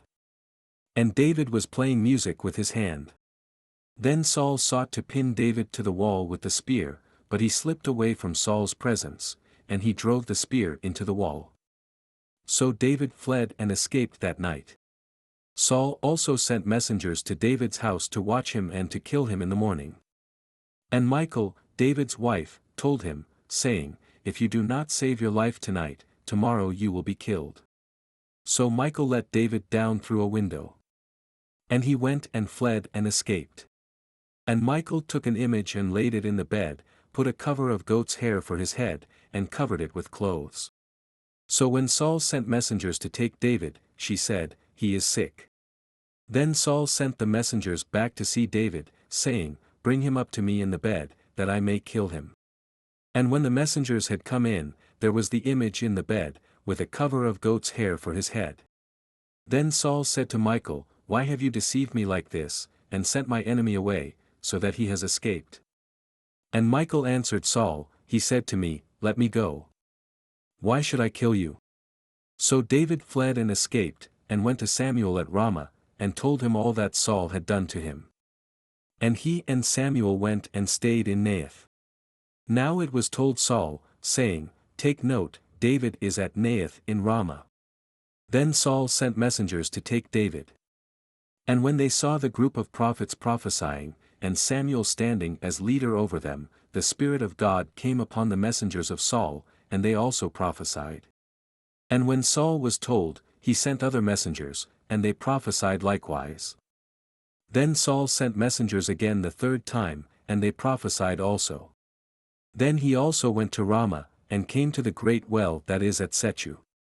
So he asked, and said, "Where are Samuel and David?" And someone said, "Indeed they are at Naioth in Ramah." So he went there to Naioth in Ramah. Then the Spirit of God was upon him also, and he went on and prophesied until he came to Naioth in Ramah. And he also stripped off his clothes and prophesied before Samuel in like manner, and lay down naked all that day and all that night. Therefore they say, "Is Saul also among the prophets?" Then David fled from Naioth in Ramah, and went and said to Jonathan, "What have I done? What is my iniquity, and what is my sin before your father, that he seeks my life?" So Jonathan said to him, "By no means. You shall not die. Indeed, my father will do nothing either great or small without first telling me. And why should my father hide this thing from me? It is not so." Then David took an oath again, and said, "Your father certainly knows that I have found favor in your eyes, and he has said, 'Do not let Jonathan know this, lest he be grieved.' But truly, as the Lord lives and as your soul lives, there is but a step between me and death."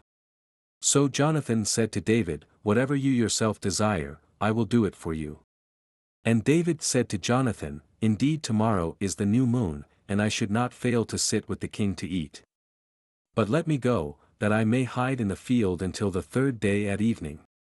If your father misses me at all, then say, 'David earnestly asked permission of me that he might run over to Bethlehem, his city, for there is a yearly sacrifice there for all the family.'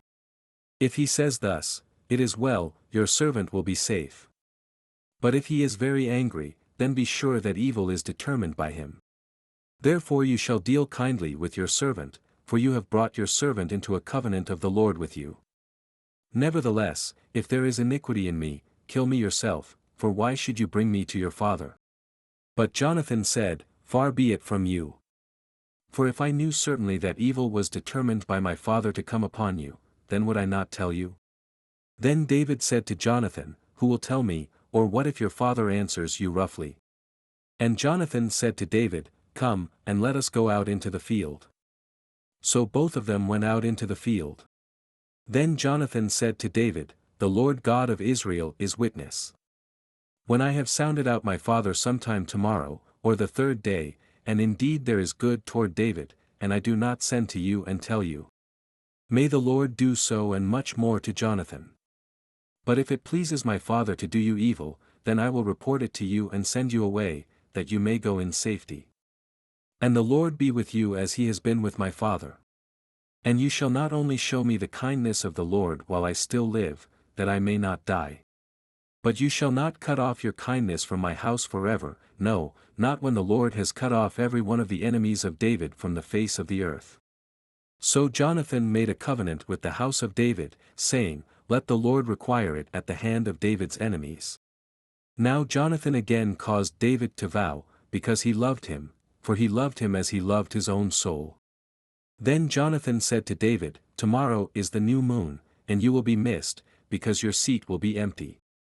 And when you have stayed 3 days, go down quickly and come to the place where you hid on the day of the deed, and remain by the stone Ezel. Then I will shoot 3 arrows to the side, as though I shot at a target. And there I will send a lad, saying, Go, find the arrows.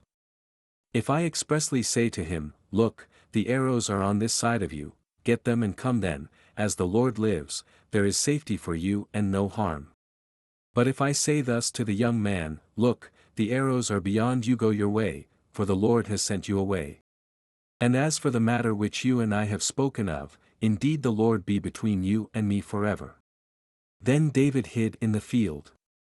And when the new moon had come, the king sat down to eat the feast. Now the king sat on his seat, as at other times, on a seat by the wall. And Jonathan arose, and Abner sat by Saul's side, but David's place was empty.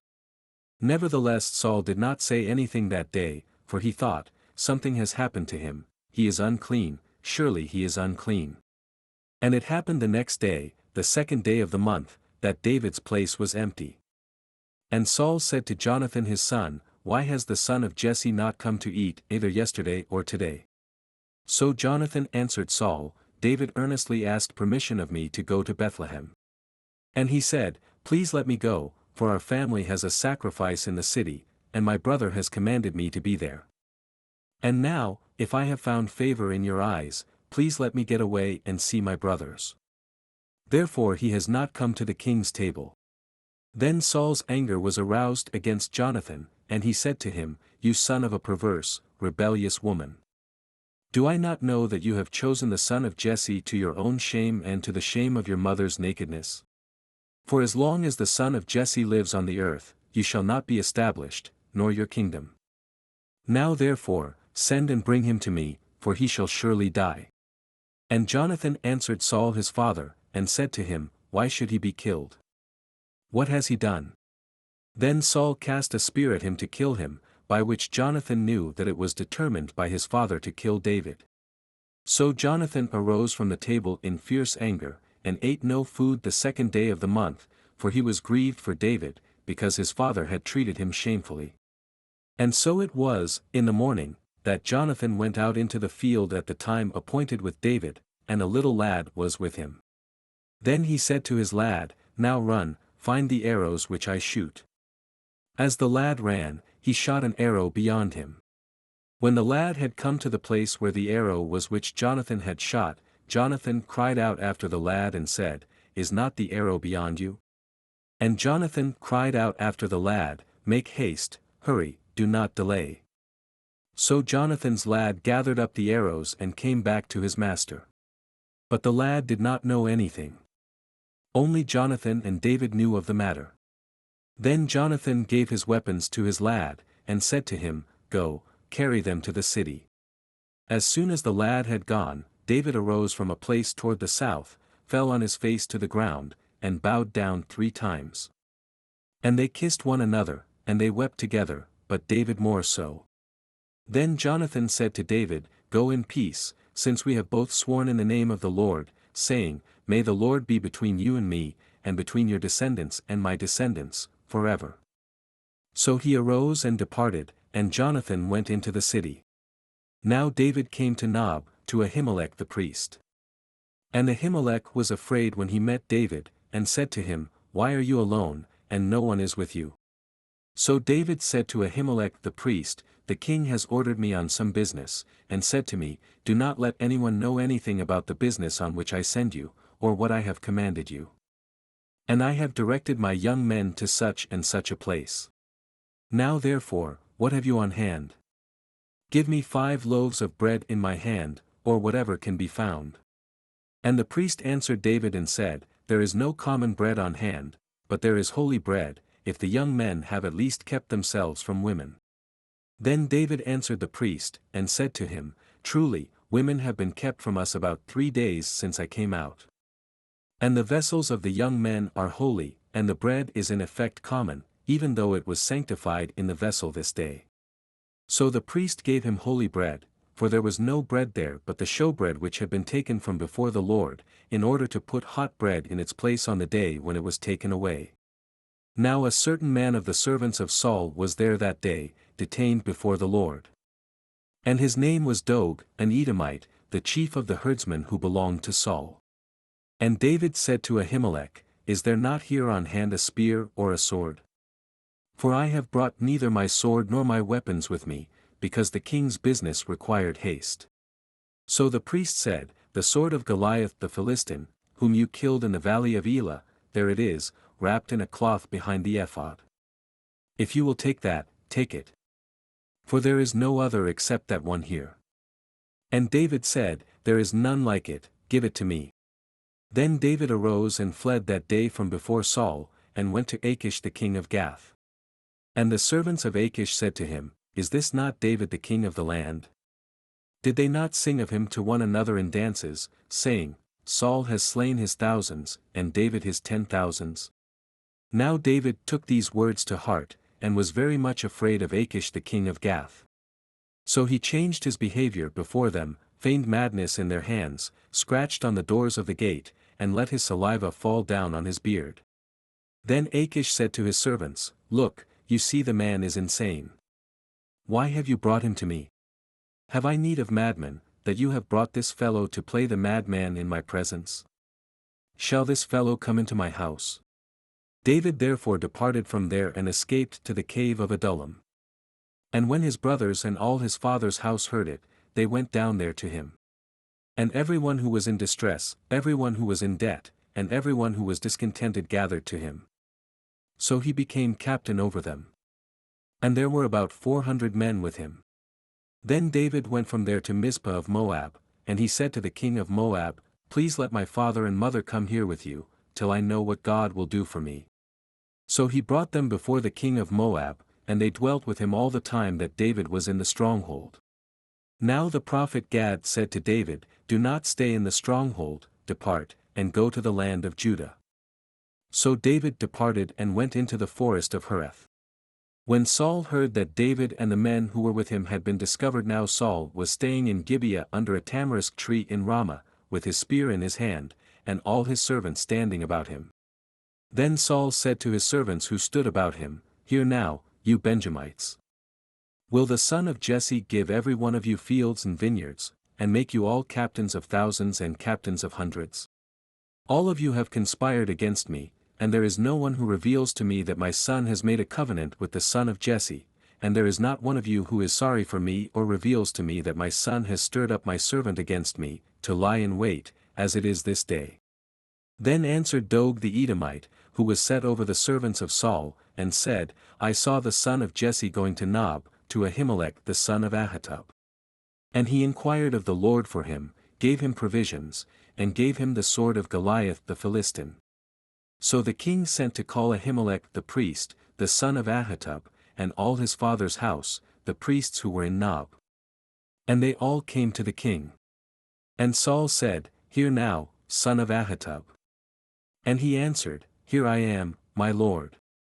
Then Saul said to him, Why have you conspired against me, you and the son of Jesse, in that you have given him bread and a sword, and have inquired of God for him, that he should rise against me, to lie in wait, as it is this day?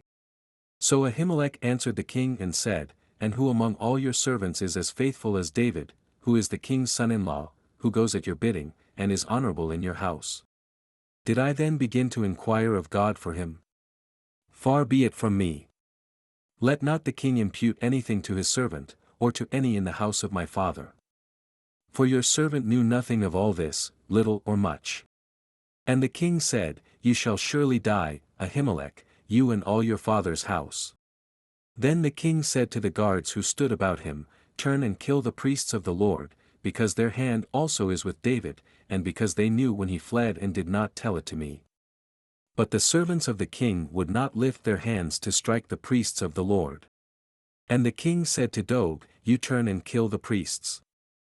So Doeg the Edomite turned and struck the priests, and killed on that day 85 men who wore a linen ephod. Also Nob, the city of the priests, he struck with the edge of the sword, both men and women, children and nursing infants, oxen and donkeys and sheep with the edge of the sword. Now one of the sons of Ahimelech the son of Ahitub, named Abiathar, escaped and fled after David. And Abiathar told David that Saul had killed the Lord's priests. So David said to Abiathar, I knew that day, when Doeg the Edomite was there, that he would surely tell Saul. I have caused the death of all the persons of your father's house.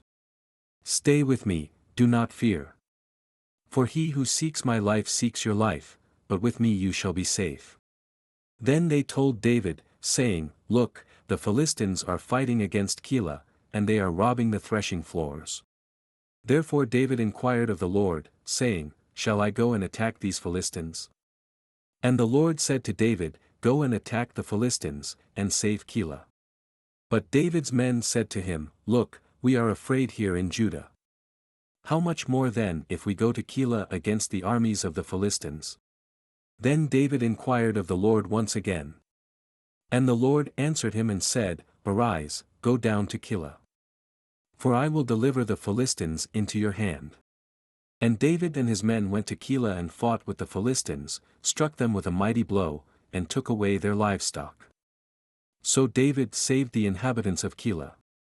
Now it happened, when Abiathar the son of Ahimelech fled to David at Keilah, that he went down with an ephod in his hand. And Saul was told that David had gone to Keilah. So Saul said, God has delivered him into my hand, for he has shut himself in by entering a town that has gates and bars. Then Saul called all the people together for war, to go down to Keilah to besiege David and his men. When David knew that Saul plotted evil against him, he said to Abiathar the priest, Bring the ephod here. Then David said, O Lord God of Israel, your servant has certainly heard that Saul seeks to come to Keilah to destroy the city for my sake. Will the men of Keilah deliver me into his hand? Will Saul come down, as your servant has heard? O Lord God of Israel, I pray, tell your servant. And the Lord said, He will come down. Then David said, Will the men of Keilah deliver me and my men into the hand of Saul? And the Lord said, They will deliver you. So David and his men, about 600, arose and departed from Keilah and went wherever they could go. Then it was told Saul that David had escaped from Keilah, so he halted the expedition. And David stayed in strongholds in the wilderness, and remained in the mountains in the wilderness of Ziph. Saul sought him every day, but God did not deliver him into his hand. So David saw that Saul had come out to seek his life.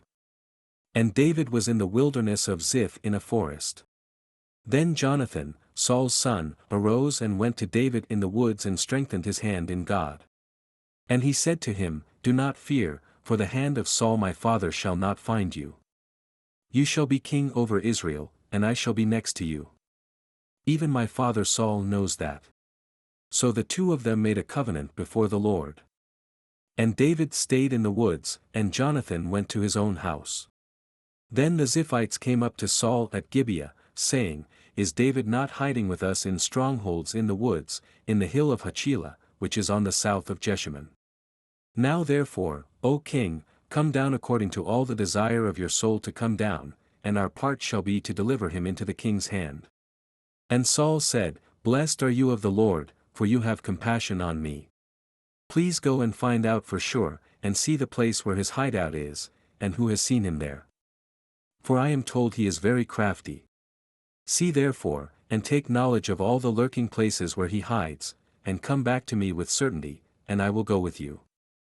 And it shall be, if he is in the land, that I will search for him throughout all the clans of Judah. So they arose and went to Ziph before Saul. But David and his men were in the wilderness of Maon, in the plain on the south of Jeshimon. When Saul and his men went to seek him, they told David. Therefore he went down to the rock, and stayed in the wilderness of Maon.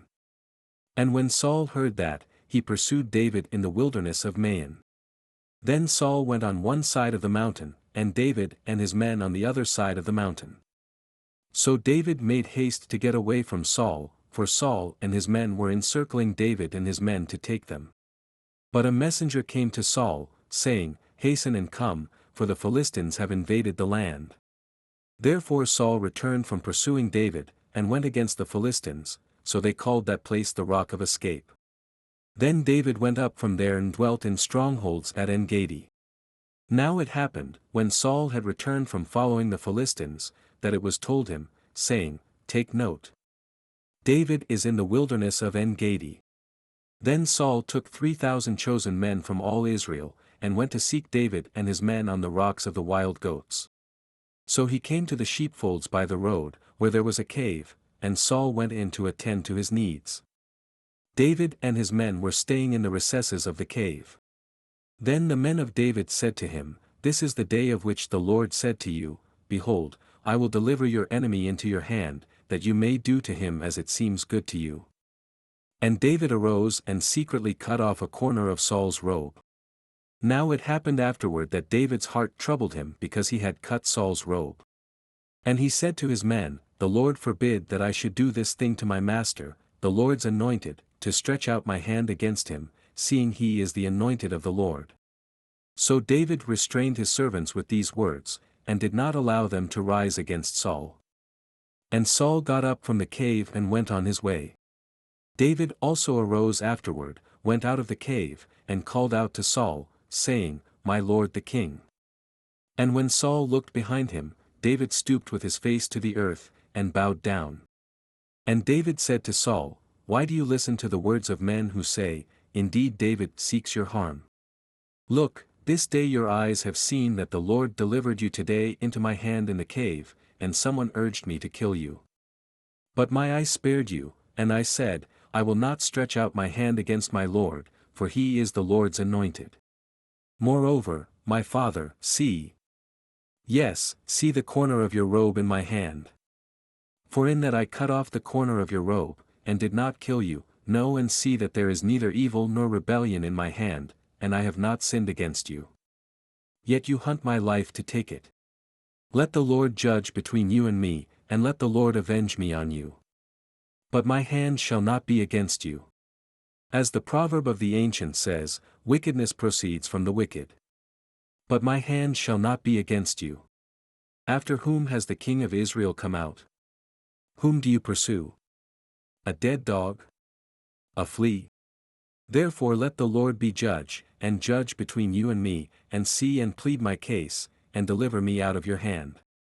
So it was, when David had finished speaking these words to Saul, that Saul said, Is this your voice, my son David? And Saul lifted up his voice and wept. Then he said to David, You are more righteous than I, for you have rewarded me with good, whereas I have rewarded you with evil. And you have shown this day how you have dealt well with me, for when the Lord delivered me into your hand, you did not kill me. For if a man finds his enemy, will he let him get away safely? Therefore may the Lord reward you with good for what you have done to me this day. And now I know indeed that you shall surely be king, and that the kingdom of Israel shall be established in your hand. Therefore swear now to me by the Lord that you will not cut off my descendants after me, and that you will not destroy my name from my father's house. So David swore to Saul. And Saul went home, but David and his men went up to the stronghold. Then Samuel died, and the Israelites gathered together and lamented for him, and buried him at his home in Ramah. And David arose and went down to the wilderness of Paran. Now there was a man in Maon whose business was in Carmel, and the man was very rich. He had 3,000 sheep and 1,000 goats. And he was shearing his sheep in Carmel. The name of the man was Nabal, and the name of his wife Abigail. And she was a woman of good understanding and beautiful appearance, but the man was harsh and evil in his doings. And he was of the house of Caleb. When David heard in the wilderness that Nabal was shearing his sheep, David sent 10 young men, and David said to the young men, Go up to Carmel, go to Nabal, and greet him in my name. And thus you shall say to him who lives in prosperity, Peace be to you, peace to your house, and peace to all that you have. Now I have heard that you have shearers. Your shepherds were with us, and we did not hurt them, nor was there anything missing from them all the while they were in Carmel. Ask your young men, and they will tell you. Therefore let my young men find favor in your eyes, for we come on a feast day. Please give whatever comes to your hand to your servants and to your son David. So when David's young men came, they spoke to Nabal according to all these words in the name of David, and waited. Then Nabal answered David's servants, and said, Who is David, and who is the son of Jesse? There are many servants nowadays who break away each one from his master. Shall I then take my bread and my water and my meat that I have killed for my shearers, and give it to men when I do not know where they are from? So David's young men turned on their heels and went back, and they came and told him all these words. Then David said to his men, Every man gird on his sword. So every man girded on his sword, and David also girded on his sword. And about 400 men went with David, and 200 stayed with the supplies. Now one of the young men told Abigail, Nabal's wife, saying, Look, David sent messengers from the wilderness to greet our master, and he reviled them. But the men were very good to us, and we were not hurt, nor did we miss anything as long as we accompanied them, when we were in the fields. They were a wall to us both by night and day, all the time we were with them keeping the sheep. Now therefore, know and consider what you will do, for harm is determined against our master and against all his household. For he is such a scoundrel that one cannot speak to him. Then Abigail made haste and took 200 loaves of bread, 2 skins of wine, 5 sheep already dressed, 5 seahs of roasted grain, 100 clusters of raisins, and 200 cakes of figs, and loaded them on donkeys. And she said to her servants, Go on before me, see, I am coming after you. But she did not tell her husband Nabal. So it was, as she rode on the donkey, that she went down under cover of the hill, and there were David and his men, coming down toward her, and she met them. Now David had said, Surely in vain I have protected all that this fellow has in the wilderness, so that nothing was missed of all that belongs to him. And he has repaid me evil for good. May God do so, and more also, to the enemies of David, if I leave one male of all who belong to him by morning light.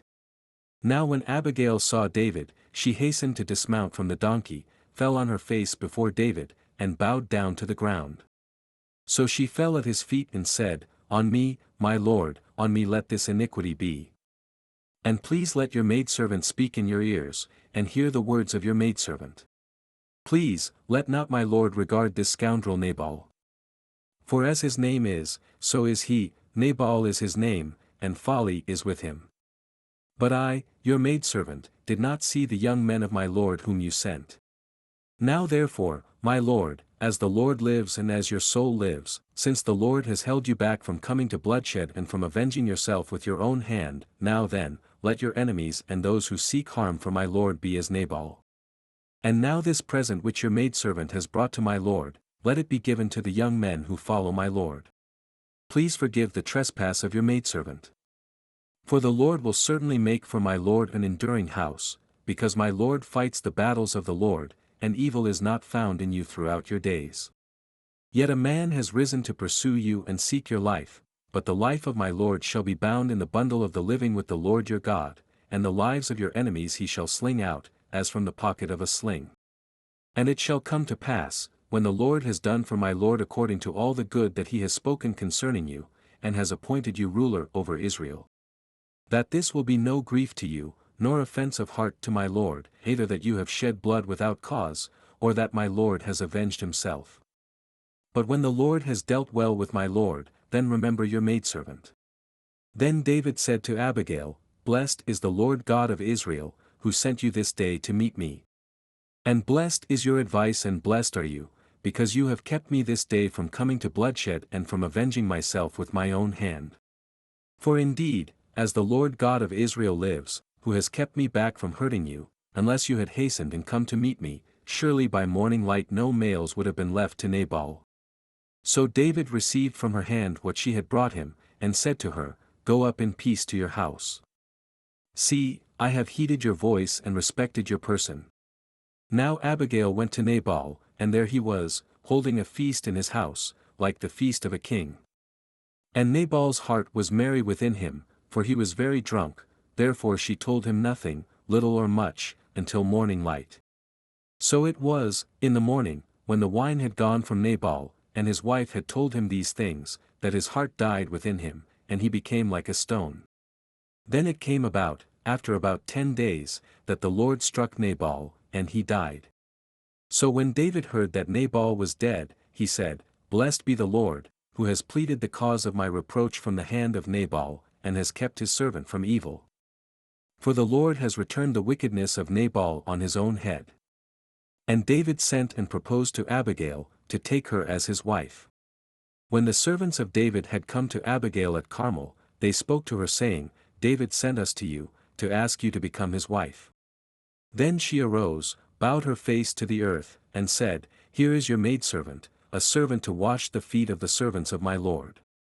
So Abigail rose in haste and rode on a donkey, attended by 5 of her maidens, and she followed the messengers of David, and became his wife. David also took Ahinoam of Jezreel, and so both of them were his wives. But Saul had given Michal his daughter, David's wife, to Palti the son of Laish, who was from Gaalim.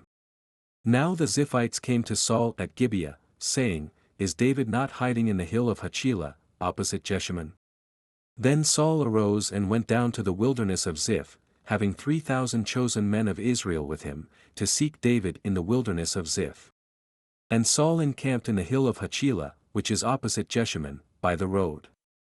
But David stayed in the wilderness, and he saw that Saul came after him into the wilderness. David therefore sent out spies, and understood that Saul had indeed come. So David arose and came to the place where Saul had encamped. And David saw the place where Saul lay, and Abner the son of Ner, the commander of his army. Now Saul lay within the camp, with the people encamped all around him. Then David answered, and said to Ahimelech the Hittite and to Abishai the son of Zeruiah, brother of Joab, saying, Who will go down with me to Saul in the camp? And Abishai said, I will go down with you. So David and Abishai came to the people by night, and there Saul lay sleeping within the camp, with his spear stuck in the ground by his head. And Abner and the people lay all around him. Then Abishai said to David, God has delivered your enemy into your hand this day. Now therefore, please, let me strike him at once with the spear, right to the earth, and I will not have to strike him a second time. And David said to Abishai, Do not destroy him, for who can stretch out his hand against the Lord's anointed, and be guiltless? David said furthermore, As the Lord lives, the Lord shall strike him, or his day shall come to die, or he shall go out to battle and perish. The Lord forbid that I should stretch out my hand against the Lord's anointed. But please, take now the spear and the jug of water that are by his head, and let us go. So David took the spear and the jug of water by Saul's head, and they got away, and no man saw it or knew it or awoke. For they were all asleep, because a deep sleep from the Lord had fallen on them. Now David went over to the other side, and stood on the top of a hill afar off, a great distance being between them. And David called out to the people and to Abner the son of Ner, saying, Do you not answer, Abner? Then Abner answered and said, Who are you, calling out to the king? So David said to Abner, Are you not a man? And who is like you in Israel? Why then have you not guarded your lord the king? For one of the people came in to destroy your lord the king. This thing that you have done is not good. As the Lord lives, you deserve to die, because you have not guarded your master, the Lord's anointed. And now see where the king's spear is, and the jug of water that was by his head. Then Saul knew David's voice, and said, Is that your voice, my son David? And David said, It is my voice, my lord, O king. And he said, Why does my lord thus pursue his servant? For what have I done, or what evil is in my hand? Now therefore, please, let my lord the king hear the words of his servant. If the Lord has stirred you up against me, let him accept an offering. But if it is the children of men, may they be cursed before the Lord, for they have driven me out this day from sharing in the inheritance of the Lord, saying, Go, serve other gods. So now, do not let my blood fall to the earth before the face of the Lord. For the king of Israel has come out to seek a flea, as when one hunts a partridge in the mountains. Then Saul said, I have sinned. Return, my son David. For I will harm you no more, because my life was precious in your eyes this day. Indeed, I have played the fool and erred exceedingly. And David answered and said, Here is the king's spear. Let one of the young men come over and get it. May the Lord repay every man for his righteousness and his faithfulness, for the Lord delivered you into my hand today, but I would not stretch out my hand against the Lord's anointed. And indeed, as your life was valued much this day in my eyes, so let my life be valued much in the eyes of the Lord, and let him deliver me out of all tribulation. Then Saul said to David, May you be blessed, my son David. You shall both do great things and also still prevail. So David went on his way, and Saul returned to his place. And David said in his heart, Now I shall perish someday by the hand of Saul. There is nothing better for me than that I should speedily escape to the land of the Philistines, and Saul will despair of me, to seek me any more in any part of Israel. So I shall escape out of his hand. Then David arose and went over with the 600 men who were with him to Achish the son of Mauch, king of Gath. So David dwelt with Achish at Gath, he and his men, each man with his household, and David with his 2 wives, Ahinoam the Jezreelitess, and Abigail the Carmelitess, Nabal's widow. And it was told Saul that David had fled to Gath, so he sought him no more. Then David said to Achish, If I have now found favor in your eyes, let them give me a place in some town in the country, that I may dwell there.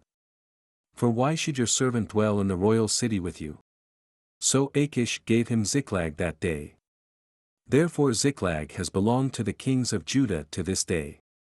Now the time that David dwelt in the country of the Philistines was 1 full year and 4 months. And David and his men went up and raided the Geshurites, the Girzites, and the Amalekites. For those nations were the inhabitants of the land from of old, as you go to Shur, even as far as the land of Egypt. Whenever David attacked the land, he left neither man nor woman alive, but took away the sheep, the oxen, the donkeys, the camels, and the apparel, and returned and came to Achish. Then Achish would say, Where have you made a raid today? And David would say, Against the southern area of Judah, or against the southern area of the Jerahmeelites, or against the southern area of the Kenite. David would save neither man nor woman alive, to bring news to Gath, saying, Lest they should inform on us, saying, Thus David did.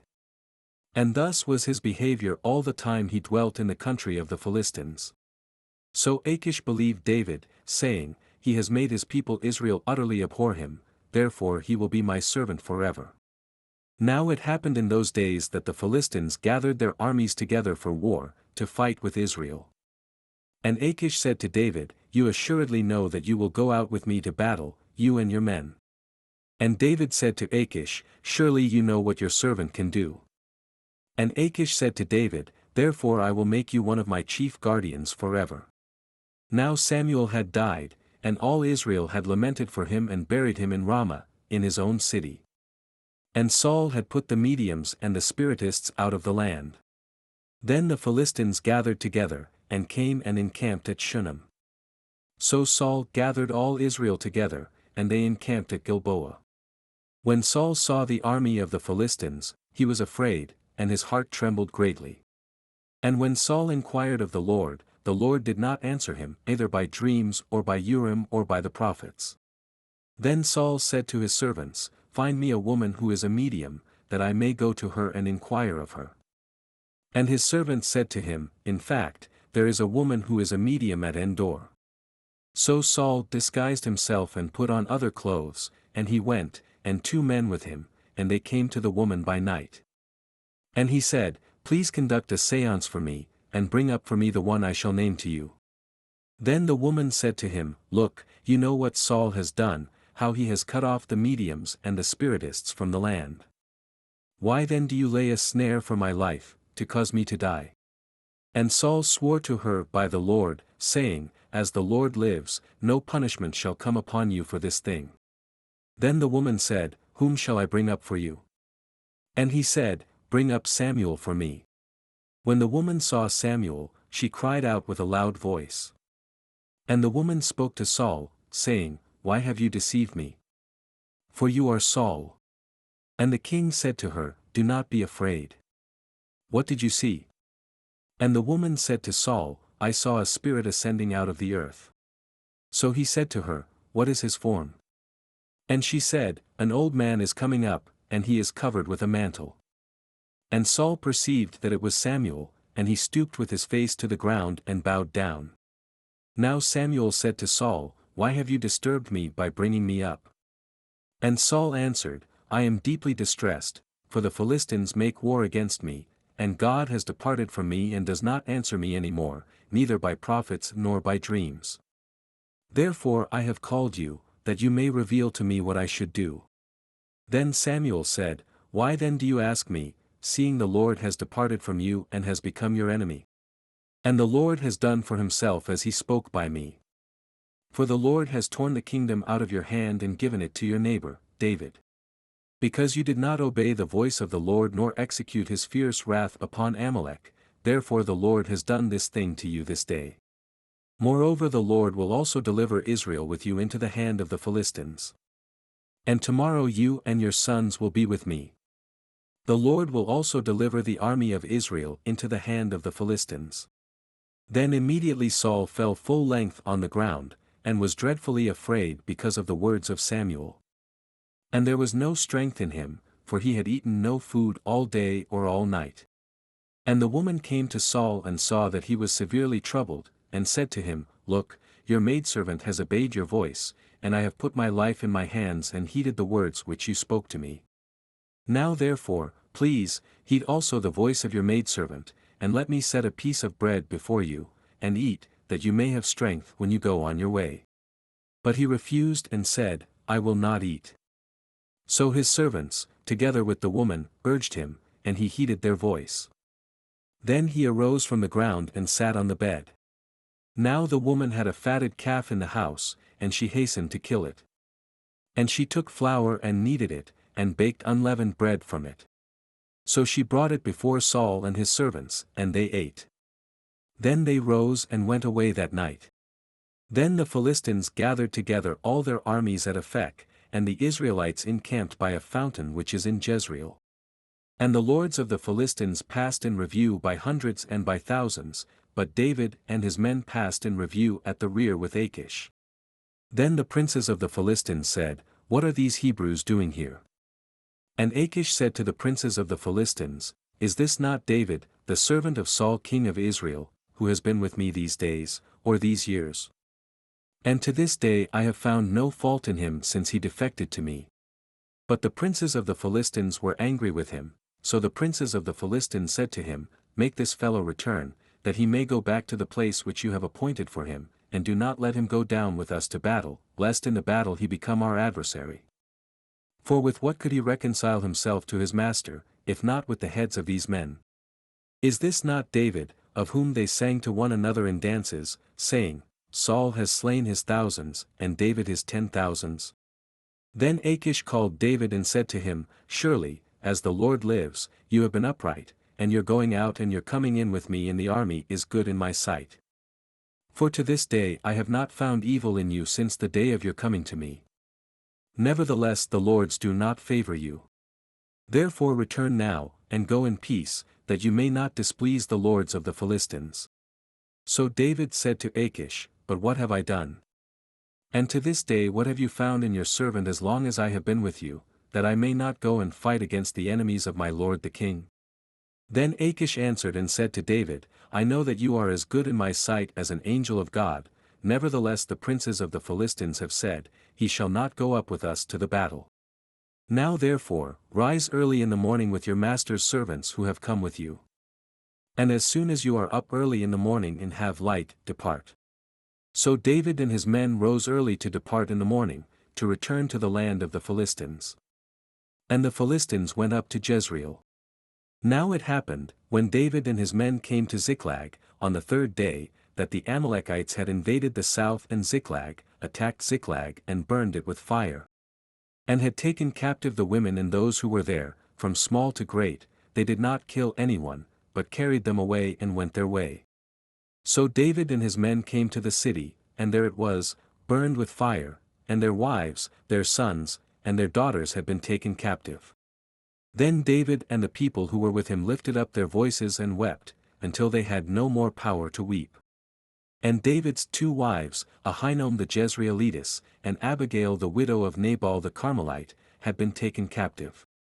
Now David was greatly distressed, for the people spoke of stoning him, because the soul of all the people was grieved, every man for his sons and his daughters. But David strengthened himself in the Lord his God. Then David said to Abiathar the priest, Ahimelech's son, Please bring the ephod here to me. And Abiathar brought the ephod to David. So David inquired of the Lord, saying, Shall I pursue this troop? Shall I overtake them? And he answered him, Pursue, for you shall surely overtake them and without fail recover all. So David went, he and the 600 men who were with him, and came to the brook Besor, where those stayed who were left behind. But David pursued, he and 400 men, for 200 stayed behind, who were so weary that they could not cross the brook Besor. Then they found an Egyptian in the field, and brought him to David, and they gave him bread and he ate, and they let him drink water. And they gave him a piece of a cake of figs and 2 clusters of raisins. So when he had eaten, his strength came back to him, for he had eaten no bread nor drunk water for 3 days and 3 nights. Then David said to him, To whom do you belong, and where are you from? And he said, I am a young man from Egypt, servant of an Amalekite, and my master left me behind, because 3 days ago I fell sick.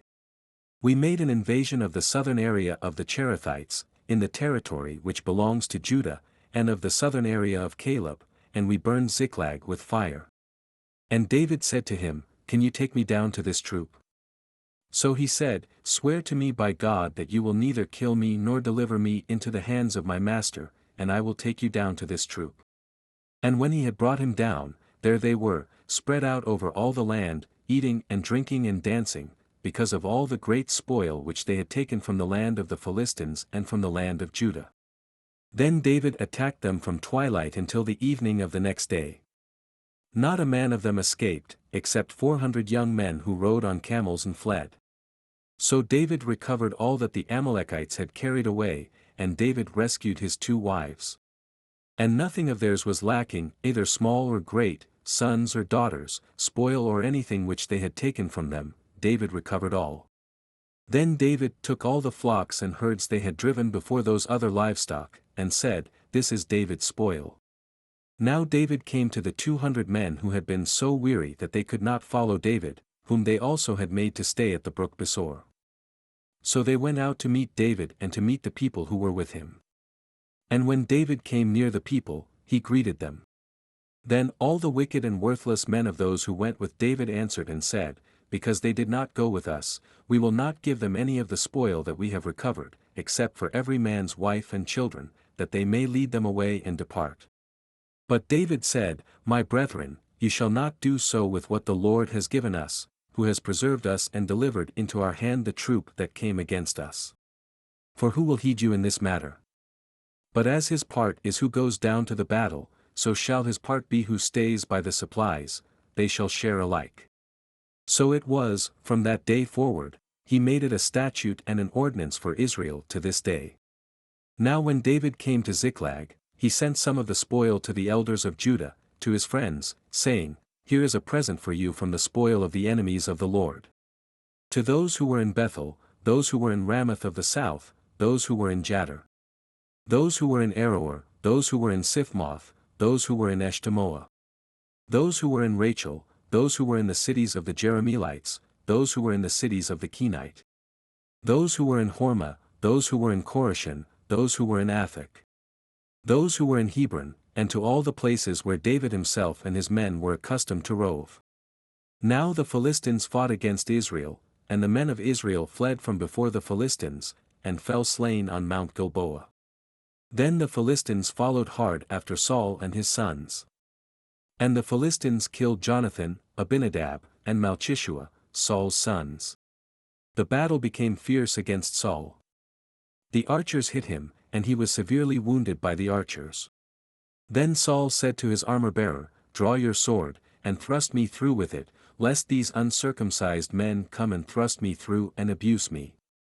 But his armor-bearer would not, for he was greatly afraid. Therefore Saul took a sword and fell on it. And when his armor-bearer saw that Saul was dead, he also fell on his sword, and died with him. So Saul, his 3 sons, his armor-bearer, and all his men died together that same day. And when the men of Israel who were on the other side of the valley, and those who were on the other side of the Jordan, saw that the men of Israel had fled and that Saul and his sons were dead, they forsook the cities and fled, and the Philistines came and dwelt in them. So it happened the next day, when the Philistines came to strip the slain, that they found Saul and his 3 sons fallen on Mount Gilboa. And they cut off his head and stripped off his armor, and sent word throughout the land of the Philistines, to proclaim it in the temple of their idols and among the people. Then they put his armor in the temple of the Ashtoreths, and they fastened his body to the wall of Beth-shan. Now when the inhabitants of Jabesh-Gilead heard what the Philistines had done to Saul, all the valiant men arose and traveled all night, and took the body of Saul and the bodies of his sons from the wall of Beth-shan, and they came to Jabesh and burned them there. Then they took their bones and buried them under the tamarisk tree at Jabesh, and fasted 7 days.